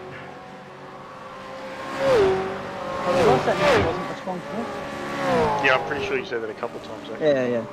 I just wanted to get the point across that I am not a mathematician. You don't see me doing little job on what are the numbers. Douglas down the inside, trying to get by Zubcic. I think Terry Marsh has done a little mistake in his race. And in fact, he was struggling to get past Tzickas, then he's followed him into the lane rather than doing a offset either a lap before or a lap under. I think that's made life hard for him now, because now he's got to do it on track. So he's taken away that opportunity for a pit stop advantage. Now Blacklock's just gone for the undercut on Buchanan. So he's gone early, and Buchanan's gone for the overcut. Page in as well, Snadden in too. So all those guys, that field is now cleansed with the exception of Will Buchanan. But Luke Page is now up to third with 3.5 seconds clear to Ryan Jones. But the problem for Douglas is he's only 6th in class at the moment, so he's not maximising the opportunity presented to him to extend that buffer on Jake Slade or even Luke Page in the points race here. The absence of Slade will do him a world of good. Page running 3rd at the moment, you'd have to be happy with that, Greg. Oh yeah, for sure. As we can see there, Dane's just come out of the pit lane as well from out of 3rd position, dropping into 9th. He's obviously, as mentioned, got a slight tyre advantage over the guys in front of him, so give him a lap maybe for the tyres to come up a little bit from straight out of the box, and he could be all over the back of them. But as mentioned before, it is difficult to get passes done on this track, so we'll see how that plays out. David Will. So, yeah. Well, off goes Bobby Camo on that note, and in comes Will Buchanan. So now the field will be cleansed, and we're going to get an indication as to whether or not Buchanan or Blacklock is in the box seat to win this race. Let's wait and see. Up across the line comes Sammy Blacklock. Off the jacks goes Will Buchanan. This is going to be razor tight, surely to turn 1. Oh no, he's well and truly got it done, Sam Blacklock. My goodness, he's going to come out with an extraordinary advantage. In excess of 3 seconds. Terry Marsh. Oh, Terry Marsh into the side of Alex Tzickas. Tzickas goes round. That actually helps Jason Douglas out, even though it's his own teammate. It helps Jason Douglas out because he moves up to 5th on track, and Luke Page still stays 3rd. If it wasn't for the silly drop round, okay, he would be killing them. Not entirely true, actually. Not entirely true. You see, boys, I have the points matrix in front of me at the moment, and Adam Lavis and Greg Heaney can verify this because they've got access to the same document. I don't normally, I've been trying not to take the bait for the last couple of weeks, but I hate it when people come in without their facts straight, so I'm going to correct this. Imagine reading the rules. Alex, yeah, exactly right. Thank you very much. Looks like he's had another incident somewhere. Yep, let's have a look at that on replay now. This is turn 1. Is he being sent, or is he done it all on his own, or on his own? Oh, that's a big hit too. From the exit of turn 1.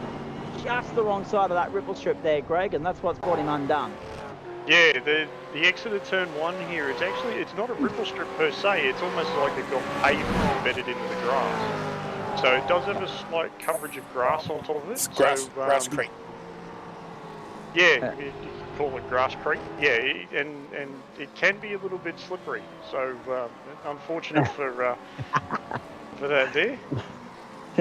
Dan Stedden, what rules? I just think I know everything. But semicolon, LMAO, or you know, what was his name? Redfoo, LMFAO. Sammy is making the best of a bad situation, already out of the race, but he's going to get a laugh out of the comment section tonight on YouTube. And maybe the commentary that goes with it. Chase Douglas there in 7th spot at the moment. That's outright. He is currently showing his 5th in class. Blacklock, the fastest lap of the race that time through 1:32.932. Now let me educate the uneducated, right? So Luke Page, had we not had the drop round system, Luke Page would have come into the round 38 points behind Jace Douglas. He came into the round 43 points behind Jace Douglas because of the drop round system. So you can take your theory, and you know, I think you know what you can do with it. I've got to be very careful because I'm on here at the moment, and I still want the job. But seriously, like, you can see the same document I can, Greg. Luke Page is still a championship contender. I agree with regards to Jake Slade. If it wasn't the drop rounds, he probably wouldn't be in contention at all. But but Luke Page, your bloke, would still very much be in contention if it weren't for the drop rounds, because he's been here every week and you've got to be in it to win it. It's a bit like the drop rounds a couple of years ago, right? When he so obviously, you know, Lando and Oscar nearly tracked him down in 2024, and Max nearly did the same to them in 2025, right? You've got to be consistent across the course of the season. Douglas can still get it done, make no mistake about that, but he's doing it the hard way at the moment. So Zikas with the black flag, did you say, Adam Lavis? Thank you for that confirmation. Into pit lane and out again on lap 16, and he's still got that black flag to serve. So he's had to come in for the fast repair. Now he's got to come in for the black flag and serve the drive-through. So it's just gone from bad to worse for him. But yeah, I'm not trying to have a crack at. I'm not trying to make light of the situation or say, oh look, this is going to happen. I'm just merely reading into the equation and the point situation at play and saying this is going to be really tight. It's going to be a little bit tense. Yeah, and as for that comment there about potentially rewarding non-attendance, it's not so much as it's not so much the non-attendance thing. It's no. Take me for example. Like I mean, God forbid, take Adam as the I'm going to use it here, the benchmark, because we've penned that into the club so much. It's like our own dictionary. It's great. Yeah, it's exactly. It's like the Zach Caven bingo card. The drop rounds are there for people that may have other commitments on for a week where they can't get in. Like myself, I think pretty much every week up until this week for GTE on a Friday night, I've been in the sim racing that category. I'm going to the footy on Friday night because I've got reserve seats, and I'm going to go and watch Essendon and hopefully try and win against the Hawks. But we'll see what happens on Friday. So I can't make it on Friday. So the drop rounds come into play. So I'm going to burn one of my drop rounds for not attending that round. Now, admittedly, it may play into my favour because it may give me a couple of points back on a week that may be of actually a couple of points, and it replaces it with a 0. Yep. So Will Buchanan, by the way, fastest over the race, 1:32.688. I get what you're saying, and this is the other reason why, Greg, right? Because iRacing seasons are 13 weeks, right? There's 4 13-week seasons in a year, 52 weeks in a year, right? We don't do that. We have 40 weeks a year just to give everybody a chance to catch their breath and have a break. And as you say, it was all right when we were stuck in our own postcode, in our own house. We were stuck in solitary confinement, right? We obviously... There's a bit of a break block and bashing the doors there. Terry Marsh holding on the 5th spot at the moment to Chandra to go on the inside. Marsh. Oh, have a look at this. Here comes Douglas as well. He wants into this. It's not for class position for Douglas, but it's for 6th outright. Straight around the outside of Marsh. Marsh is still the leader in the dev split, but he's getting bullied at the moment. Snudden in there as well. Douglas needs to ensure that he doesn't have Dane Snowden track him down and pass him late, because if he does, it relegates him in the outright points race for the Elite Split Championship. He still managed to pull that up just. Wow. So it has actually livened up in the back end. I thought it was going to be a real stale sort of snore hit, but we've got 9:16 on the clock. We've got two legitimate positional battles on the racetrack. The one for fifth outright, well, the fifth on track. There's a few different classes represented there. And Marcus Hankey and Andy Barber for ninth on track, which is a development split outright fight. Going back to the comment, right? When we were stuck in solitary confinement, couldn't leave our house, etc., right? It made a lot of sense. Everybody had the escape from the insanity of what was going on in the real world. This was their little sanctuary, right? But as the world's got busier, people haven't been able to commit full time. People sometimes can commit to one event per week. Some can do 5, you know. Everyone's got varying different lives and schedules and all that sort of stuff. Me in commentary, I was here every bloody night once upon a time, but now, you know, I make my way around and do what I need to do. So, when he's surrounded by glass and phenotype pure, I get the feeling that Ray Douglas has invested interest here. He's part of the Joe Douglas fan squad. So, we are well aware that the pandemic's over. But we're drawing comparisons as to say the drop rounds came into play after we got back to normal reality, normal life. We probably didn't expect Greg and Adam for the GSRC phenomenon to continue on into the 7th year, 5th year out of COVID. Everyone get back to normal. It was just there for our little sanctuary in the interim where life wasn't normal, but it surged and remained fruitful and viable and popular on the other side. So we've had to work around and facilitate that, and the drop rounds is one way of doing it. Normally, 9 times out of 10, the drop rounds actually don't make a difference when someone like a Matty Dench is dominating. But you get a couple of occasions where people quite rightly use them to their advantage, and good luck to them. Yeah, exactly. So, I mean, I use it when I'm not right second time, don't worry about that. Sorry, Greg, go on. No, you're right. I know some of my guys use it when they can't make it because they've got other things on and so forth. And there's an unfortunate one for Aaron Smith. And Aaron that's Smith. Going to the pits on the back of a flatbed. That's him terminal now, I would think, and that's unfortunate because he was already caught up in an incident earlier in the piece. It started late. There's 3 laps down. It's now 5. So yeah, it's unfortunate, but now that would mean that we're probably down to just 17 on track for the balance of the night. Tzikis a lap down after 3 transits of the lane. Everybody else, with the exception of Cowman and Normanton, remain on the lead lap. Bill's managed to get that gap down at the front back to almost under a second too. So Will Buchanan's on a charge to chase down Sam Blacklock here. Jimmy just Jimmy just went wide the last corner, lost 2 spots. Yes.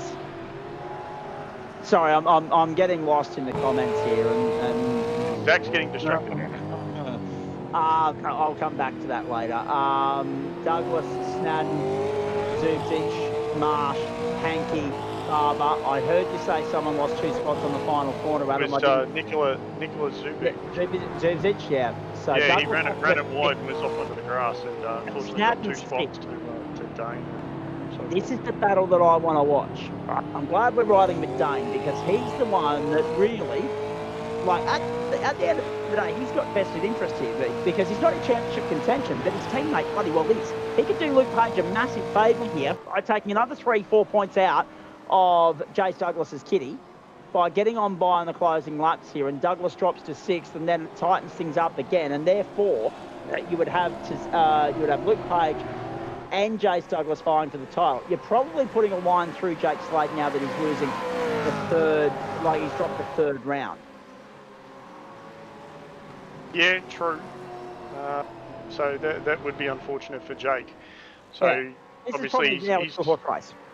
Yeah, it most likely will come down to that. So obviously on the topic of Dane, has he got it stopped? Is he going to pull it up? Just. Yes, he is. In fact, it checked Douglas and Zubcic up. So Douglas now relegated to 6th, and that's advantage Luke Page. Here comes Douglas. Big set back down at 1. Snadden around the outside. 2 wheels in the cross. No. There goes Dane Snadden and Nicholas Zubcic.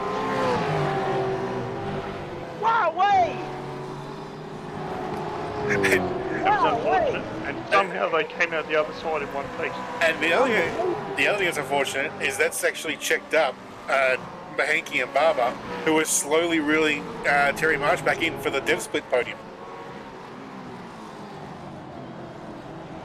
I'm going to come back.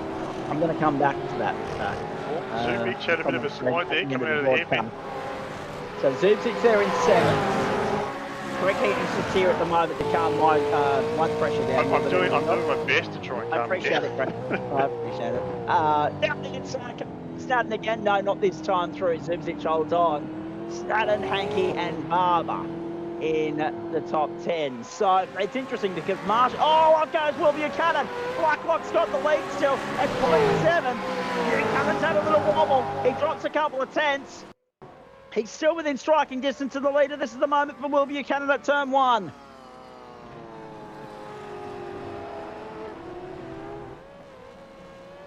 Oh, he's got that grass creed again. So he's done exactly what Dane did, essentially. Yeah. Caught that grass verge and did very well. Who was it? Sam Cullen pointed out, and rightly so, and thank you for steering it back in a direction of sanity. He pointed out that Will and Sam have got exceptional pace, right? This is what they're in the Pro Series. They are on lap 24. There's going to be 2 to go at the line. They are bolting clear in the high 32s, low 33s. They are 23 seconds clear of anybody else. They are going to win this in a canter. And that's the other thing as well. It's not just because, right? Oh, up goes Zubich. Another one for him. He didn't get assisted by Snadden, but Snadden got walked. I think there was a little touch just on the braking zone. And if that's the case, that's a redress, and that's given Jace Douglas the breathing space he needs to consolidate 5th tonight, and it still tightens the championship fight. But Luke Page would have been praying for Dane Snadden to hold on to 5th there. It wasn't to be. Hankey in 7th spot. Terry Marsh still leads the dev split by 2.43 seconds. But that's why those guys are in the in the V8 Pro Series, right? Blacklock and Buchanan. Their pace is exceptional. These guys here. Let's not beat around the bush, right? We know that we've got a vast array of different competitors that come and go when they've got varying different number of commitments. They're not always turning up because they're not always not turning up, rather, not because they've got other commitments out of the real world. It's because they're competing in a sim league elsewhere. They're competing further up the chain. This is, as was quite rightly pointed out in the comments, this is league racing. But they're taking that next step up to, the professional stakes. Not that there's contracts in Formula 1 or anything like that on the line, but it's the next tier of the pyramid of where you want to go in your sim racing career, because these guys are treating it serious. They know the big deal that the Pro Series is, and I can't wait to see how they fared there. We know that Orbit Drop there are going to be well represented on that grid. It's great that Will Buchanan's going to be having a crack. But as a result of that, Greg, that's only 12 rounds scattered out across 8 months. And they get to then come back here and hone their craft and stay match fit week in, week out. And we love having them here because, if nothing else, it doesn't just lift the standard of the club, but it also spurs the guys here that are our club league-specific races on a week in, week out basis. White flag flies lap 26 bingo card. Thank you. These guys come back on a week in, week out basis. And at the end of the day, they use these guys, right, as kind of a marking point. That's where the big weights are, and that's what we want to strive towards. That's who we want to be racing with. That's who we want to match. And it elevates the quality of the club, and everybody benefits because they're all striving to improve, because the competitive guys at the top end of town are the benchmark, the benchmark. That's where you want to be. So nothing else. And having these guys on the track within the club is as you say, Zach, it's fantastic for the club. I mean, they're some of the biggest names that we have within our ranks, and then they're going out to race within other series, so the Pro Series for both the V8 Supercar Pro Series. You've got the Porsche Series that's out there, and then you've all of those. And having the guys within our club, it gives everybody something to strive after. It's like, where's the carrot? Well, it's Sam Blacklock in a supercar, or now, as we've seen from today's performance, it's Will Buchanan. As this is on at the last corner, coming around, I don't think. Can Buchanan Will's make a gonna lunge get it. late in the piece? No! Blacklock So- gets the job done. Redemption for Sam Blacklock after the disappointment of last week on the Ile Notre Dame. Blacklock wins round 8 of the Trophi.AI's Supercar Series. Yes, despite heated debate, there was actually a motor race going on, ladies and gentlemen. It's now You know, on for 3rd and 4th with Luke Page trying to hold off Ryan Jones. I'm going to try not to get too excited here, seeing Pagey on the Have a podium. look, have a look. Jonesy sideways under the tree. Wow. Oh boy, how good. Blacklock, Buchanan, Page and Jones. That third for Page, he's so important with one eye on the championship. Jace Douglas in for 5th, Terry Marsh wins the Jev split in 6th. Hankey, Barber, Zubcic and Nathan Michael. Blacklock desperately wanted that. It didn't go to plan for him last week in Canada. He was out early on. He bounces back in a big way, gets the job done, gets the win. Very nicely done. Sam literally raced nearly every race last year and the year before that, hence the reigning champion. Yeah, exactly right, Turtle. Good to have you on board, mate. Thank you. Appreciate that. He must have run out of fuel, because normally I'd be expecting to see burnouts. I'd be expecting some celebratory burnouts, etc., etc. Yeah, absolutely not. Well, he's here now. If he's still in the sim, where are the burnouts? Yeah. He just jumped into the green room and then... He was here, and now he's... Oh, no, he's back again. Hang on. He's in the I'll green room. drag him back. He's I'll not on drag him track back in. anymore, though, I don't think. He's run out of fuel on the cooldown lap. That was the difference. If he'd have taken a little bit of fuel on board, he might not have won the race, but he would have been able to do the burnout. You know, pluses and minuses to the whole thing. We'll get to Sam Blacklock in just a moment. But Will Buchanan in second. Great drive from him. We know these guys won't be on track next week. Luke Page will be, however. That champion. See, how much is Jonesy ruining the opening lap incident, because that ended up being to the benefit of Luke Page and maybe not so to the benefit of Jace Douglas, because as you see there, that's going to be a few extra points in Page's favour with a view to what comes up in the closing few rounds of this series. That points margin, which was, as we said, if the drop rounds weren't in play, would have been 38 going in, but it was instead 43. So I don't know what they're bitching and whinging about, is actually going to tighten up, and it's going to be on in earnest over the final 2 rounds of the season. Hungaroring sprint racing, we know that's fraught with danger, and then the Adelaide Street Circuit, where extra points are on the line because it's an enduro. Oh boy, okay. Take a breath. Sam. You take a breath, Zach. I'll get Sam in.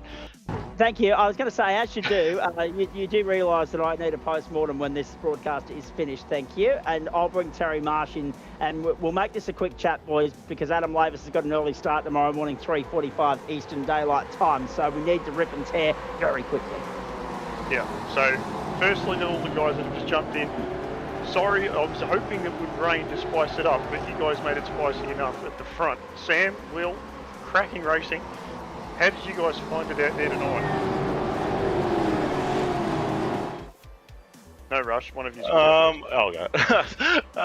No, it was good. Yeah, I was expecting it to be fully wet out there tonight, but I'm not going to complain. I prefer the dry than the dry, anyways. You've certainly got a turn of pace this time round, Will. Is it Daniel Snedden was in the chat cheering you on, so apparently you've been doing a bunch of practice out there as well? Oh yeah, always just keep practicing in the car. Just the more laps I do in it, the better I'm getting. So just trying to not take huge breaks from it, and just keep turning laps in practice and doing as many races as I can. It always helps out with this car because it's so unique to drive. No, it's the practice is certainly paying off. Being you've been able to take it up to Sam Blacklock tonight, being that he is our reigning champion at the moment in the elite split of the supercars. So you're definitely showing a turn of pace, and well done on that one. Sam, thoughts from you tonight? Yeah. Will's pace was bloody awesome. So it was great that we were able to run away from the field and sort of scrap it out between ourselves. And Yeah, look, that move down at the chicane, that was not meant to happen. I was just trying to get in Will's head a little bit, maybe force him into a mistake, and I sort of pulled out and looked across and went, oh yeah, this is good, and then I went, oh, that's the brake marker we've just gone past. And yeah, I didn't think I was going to make the corner there, so I need to go back and have a look at that, because that all went pretty quick.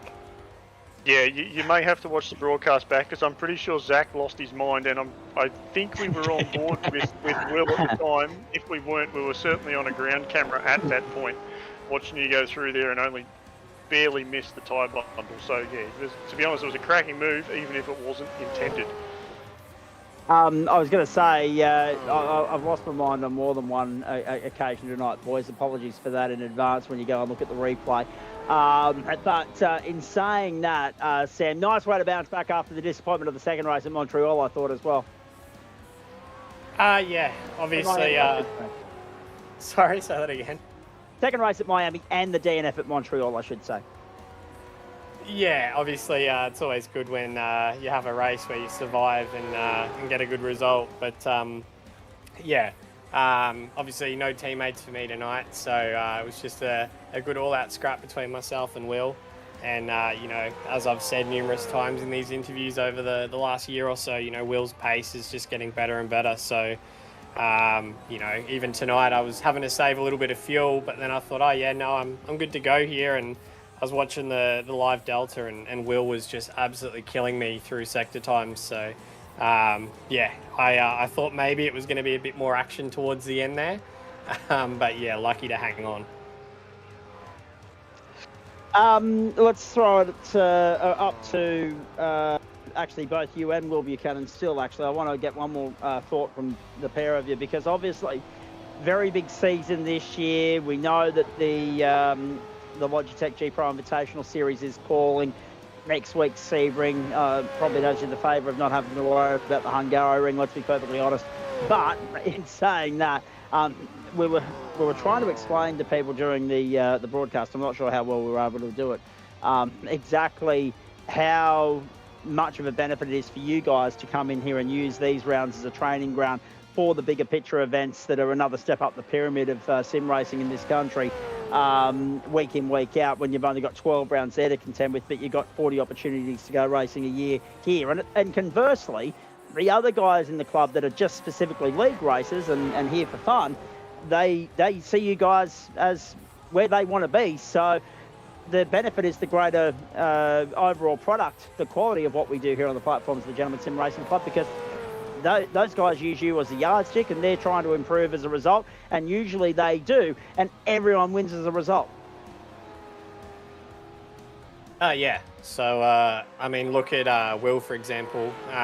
When I came in, I just returned to sim racing and was still reasonably quick, and Will was sort of quite close to me, and then I started getting a bit quicker, and Will sort of dropped off a little bit, and then I think progressively over these last 6 to 8 months, maybe, like Will's just sort of seen, I guess, where I've been at times, and he's, you know, worked on himself, and I'm sure the team's obviously working on setups and stuff as well, and you know, look at where he is now. So I think, you know, that's, you know, Will's not the only one that's had that sort of similar story. So it is awesome when you know, even us as drivers can see other drivers improving and getting quicker, and even mixing it with us at times, you know, getting into battles and stuff during some of these longer races. It's or reverse grid races. It's pretty awesome.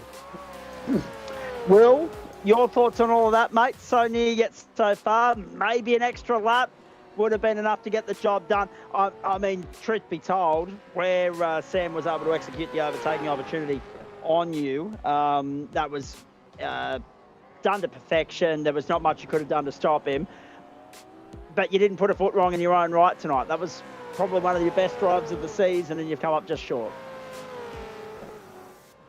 Yeah, I was actually quite scared of the move that Sam did. I knew there's tyre bundles there, and I knew he was coming in pretty hot, so I was a bit scared he was gonna maybe give me a nudge, and right in front of me was a tyre bundle. So, but no, it was a cracking move.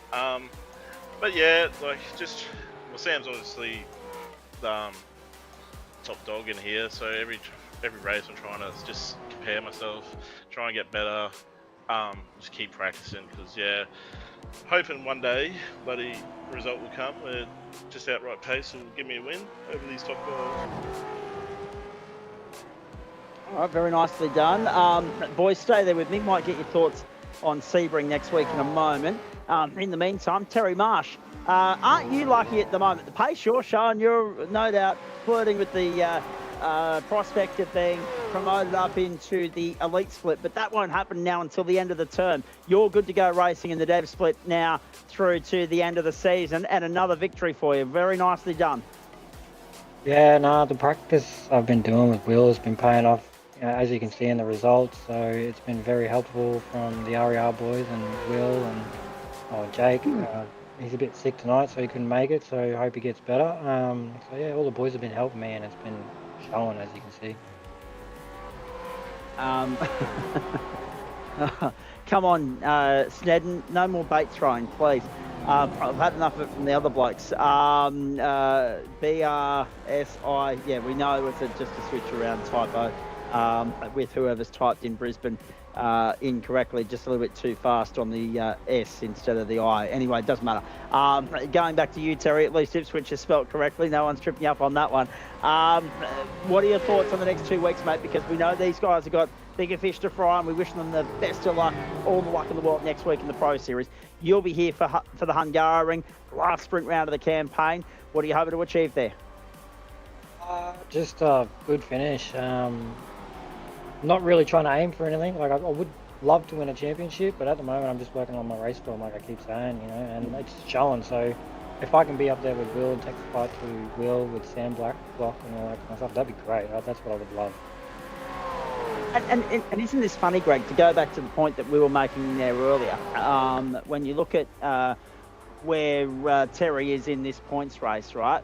286 points coming into the round.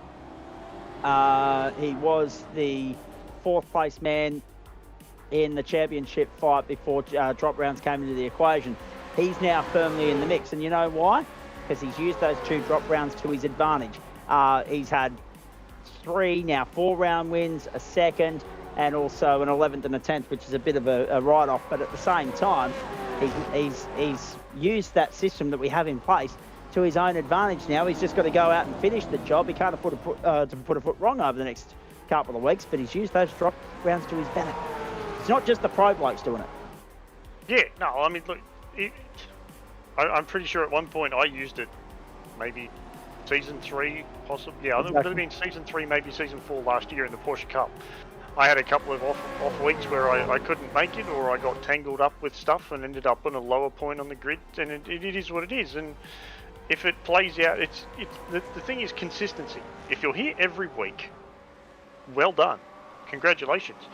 However, if you're here for the full 10 weeks and you have 2 rounds where you're at the back end of the points, and it's like, well, it's going to be a bad result for myself, keeping my words correct.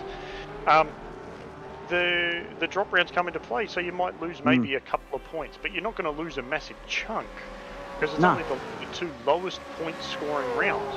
It's not the 2. If you're one, like, I'm going to use Sam as an example here. Yep. Where Sam took away the championship in the first season he was in, I don't think there was a round that whole season where Sam wasn't on the podium. So every single week, when it comes to the drop round, it's like, okay, well, you're going to be losing 60 points there, and you're going to lose another 70 points over there, or 50 points over there. It was more of a detriment to those that are very high up in the grid to those that are lower on the grid, to a point. But it's the consistency thing that benefits you in the long run when going for those championships. So if you're here every week and you manage to pull it off, and you're always near the front, it's going to pay off. But if you do end up being caught in an unfortunate incident, not of your own doing or of your own doing, depending on how it comes out in the wash, there's your drop round right there, because you may not get the points that you want to be able to chase that elusive championship like Will is trying to chase down currently. Indeed. Hey, Final one from you, Terry. Hungaroring equally like Oulton Park, not the easiest place in the world to overtake. How do you combat that when we get to the invert race next Wednesday night? Oh, I've no idea. Never raced around there. I just bought the track yesterday. Oh. So Will's going to probably put some practice in with me and we'll work it out. Mate, you'll be sick of it by this time next week. But happy learning. I'm sure you'll enjoy it. Anyone you want to thank before we let you go? We're doing a very razor thin, tight, short, sharp and sweet, post-race show tonight because Adam's on a time frame. Who do you want to thank? Just the usual, Rd-8 boys, all our sponsors, AITX, Shield Coat, Sudspeed, Kibby, Slady's Glossworks, and yeah, that's it. Thanks. Very nicely done, Terry. Thank you, mate. Well done. Good luck. See you next week. Stay with me, Will, and also Black Lock Sam. I want to go to you firstly, mate. After I tell everybody that New South Wales have won by 4 wickets in the One Day Cup final. Isn't it amazing? It used to be a free-to-air showpiece, the one-day domestic tournament final every summer, and now it's stuck on KO, produced by cricket.com.au. How times have changed. 6 for 119, played 118. Earlier tonight, Sydney over Perth in the NBL semi-final, 105 to 104. And here, Jace Douglas holds on to that lead. And see, well, there you go. It's still, believe it or not, 37 points. So it's, again, that's not my strong point, but 37 points. That's pretty good. And Jake Slade stays on 262, not moving at all. So it all of a sudden becomes more than likely a 2-horse race over the final 2 weeks. And Greg, you've got, as a team owner, you've got a little role to play here, no doubt, in trying to help Luke Page get across the line because he's finishing strong. Yes, yeah, that he is. I'll be in there cheering for him. I don't know. It'll probably be a little bit of a conspiracy if I end up on the road and try to maybe drive somebody else off the track. So, not doing that. I'll be cheering him on from the comfort of my desk chair as opposed to my sim chair. Indeed. Very nicely done. Stay with me.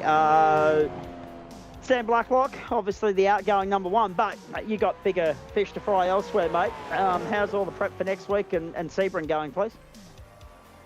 That's a great question, Zach. It hasn't really started. Copy. We have done a bit of work. We've obviously got the OSR 12 hour this weekend as well, so we're just sort of balancing stuff. So a few of the boys have done some work on the supercar for round 1. We've got the whole rest of the team sort of doing all our GT stuff. So we'll see how we shake out on Wednesday, but. Yeah, plenty of time to get some more laps in and figure out what we're doing with the car setup.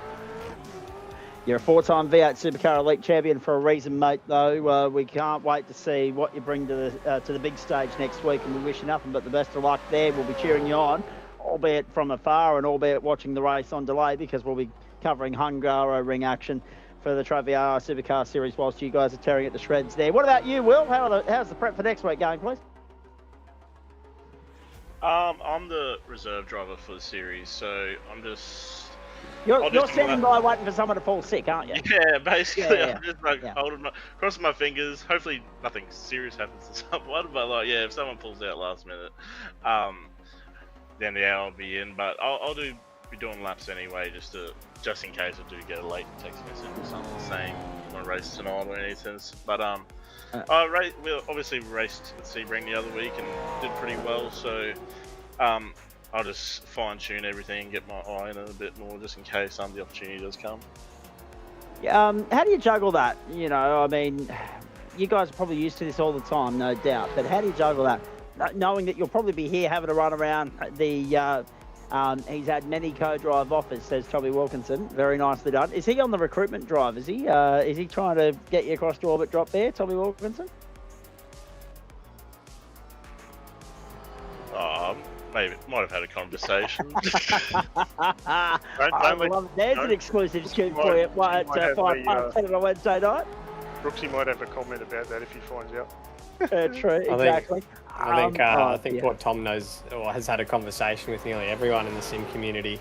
Even we give him a bit of stick for it. So taking a leaf out of Heaney's book, I like it. Hey, very quickly, to you, Will. How do you juggle that knowing that you can probably come and have a steer around the Hungaro ring and put in a very impressive sort of double header here and rack up some good points and keep yourself match fit in race trim next week, right? Or you go and play spectator and watch all the action at Sebring. How do you juggle that when you've got to prepare for two and you're probably only going to be able to commit to one? You just won't know until on the day what one it's going to be. Well, I raced at the Hungaroring last night. Had a bit of a shocker, but I got my iron there, so I know what lap times I can do at these tracks. So it'll just be more about just over the weekend and leading before. I'll just get my race stints done and just see what the tyre wear's like, fuel's like, and then not really too much prep that I do, but like maybe the night or two before the race I'll just smash laps out to really just get my eye into it. All right, very nicely done. Boys, I'm going to let you go because, as you saw there, T-minus 5 hours, 39 minutes for my mate and his alarm tomorrow morning. So he needs some sleep, and probably so do I. Anyone you want to thank before I let you go? Just ARTX, Sudspeed, QB, Shield Coat, and Sadie's Glossworks. Can't appreciate all the help they give us behind the scenes, and just shout out to all the RR boys with all the support they give me each week. Sam? Just big shout out to iLiveries and Revolution Race Gear, and also just a little, fun fact for you, Zach. This will probably be the last time this car appears in this series as it is for us. Got some changes happening within the next week or so. So, looking forward to seeing what happens. Good way to send off the car, I guess. It'll keep him happy if it's got more yellow on it. Oh, well, Greg, I was going to say, we knew it was going to be the last time it appeared in this trim because the number one's going to make way for his regular number. But he's obviously teasing something far more than that. Maybe new liveries, new sponsors. Keep an eye on the Orbit Drop Bear socials and keep an eye on what these guys rock up in term, week 10, term 1 in 2 weeks' time, because the streets of Adelaide is when we'll next see you. Boys, you've been good with your time as always. Appreciate it. Go well. Good luck. Have a good night. Cheers. Take care, boys. And Greg, thank you to you as well. Post-mortem still to come. Looking forward to that. These are the platforms of the Gentleman Sim Racing Club. We're done. I'm not going to do a full look ahead for you, ladies and gentlemen, just to save a little bit of time here. Let's just remind you that you saw the championship points on your screen there. Jace Douglas continues to lead from Luke Page. And, of course, Terry Marsh has ever so gradually extended his lead to 16 points in the dev split of the Trophi.AI Supercars. Ryan Jones did the double, of course, earlier in the night in the Oz Legends. We do it with thanks to Disruptive Labs, Flash Graphics, Waste Options, Trophi.AI, and merch.tgsrci.com. If you want any more information, merch.tgsrci.com is where you go for all the merch and paraphernalia. Race.tgsrci.com is where you go to find out what we do, how we go about it, and more importantly, where, when and why, and how to get yourself involved. We're very well, let's make believe, but as someone quite rightly pointed out, this is the way we go racing without the real world budget to do so. Appreciate your company tonight. That's what's ahead tomorrow and Friday and Saturday, but put these times in your diary. 2:30 Eastern Daylight Time tomorrow, Week 7 replay GT4 and Porsche Cup, Mount Panorama and the Adelaide Parkland Street Circuit respectively. Friday at 2:30, the replay of tomorrow night's action in GT4 and also the Porsche Cup, which we are very much looking forward to. GT4 Porsche Cup for Week 8. Circuit of Barcelona, Catalunya, rain on the horizon there. We hope it comes to fruition. And the Miami International Autodrome for the Porsche Cup. And Friday night, Joe Baldwin and Liam Banks with you for the GTEs around Monza. That's it from us. We're done. Well done to the Sydney Kings. Well done to New South Wales. Well done to Sam Blacklock, Terry Marsh and Ryan Jones. Thanks to Greg Heaney and Adam Lavis. On behalf of all the crew here, I'm Zach Caban. Have a great evening, everybody, or a great morning if you're in New Zealand.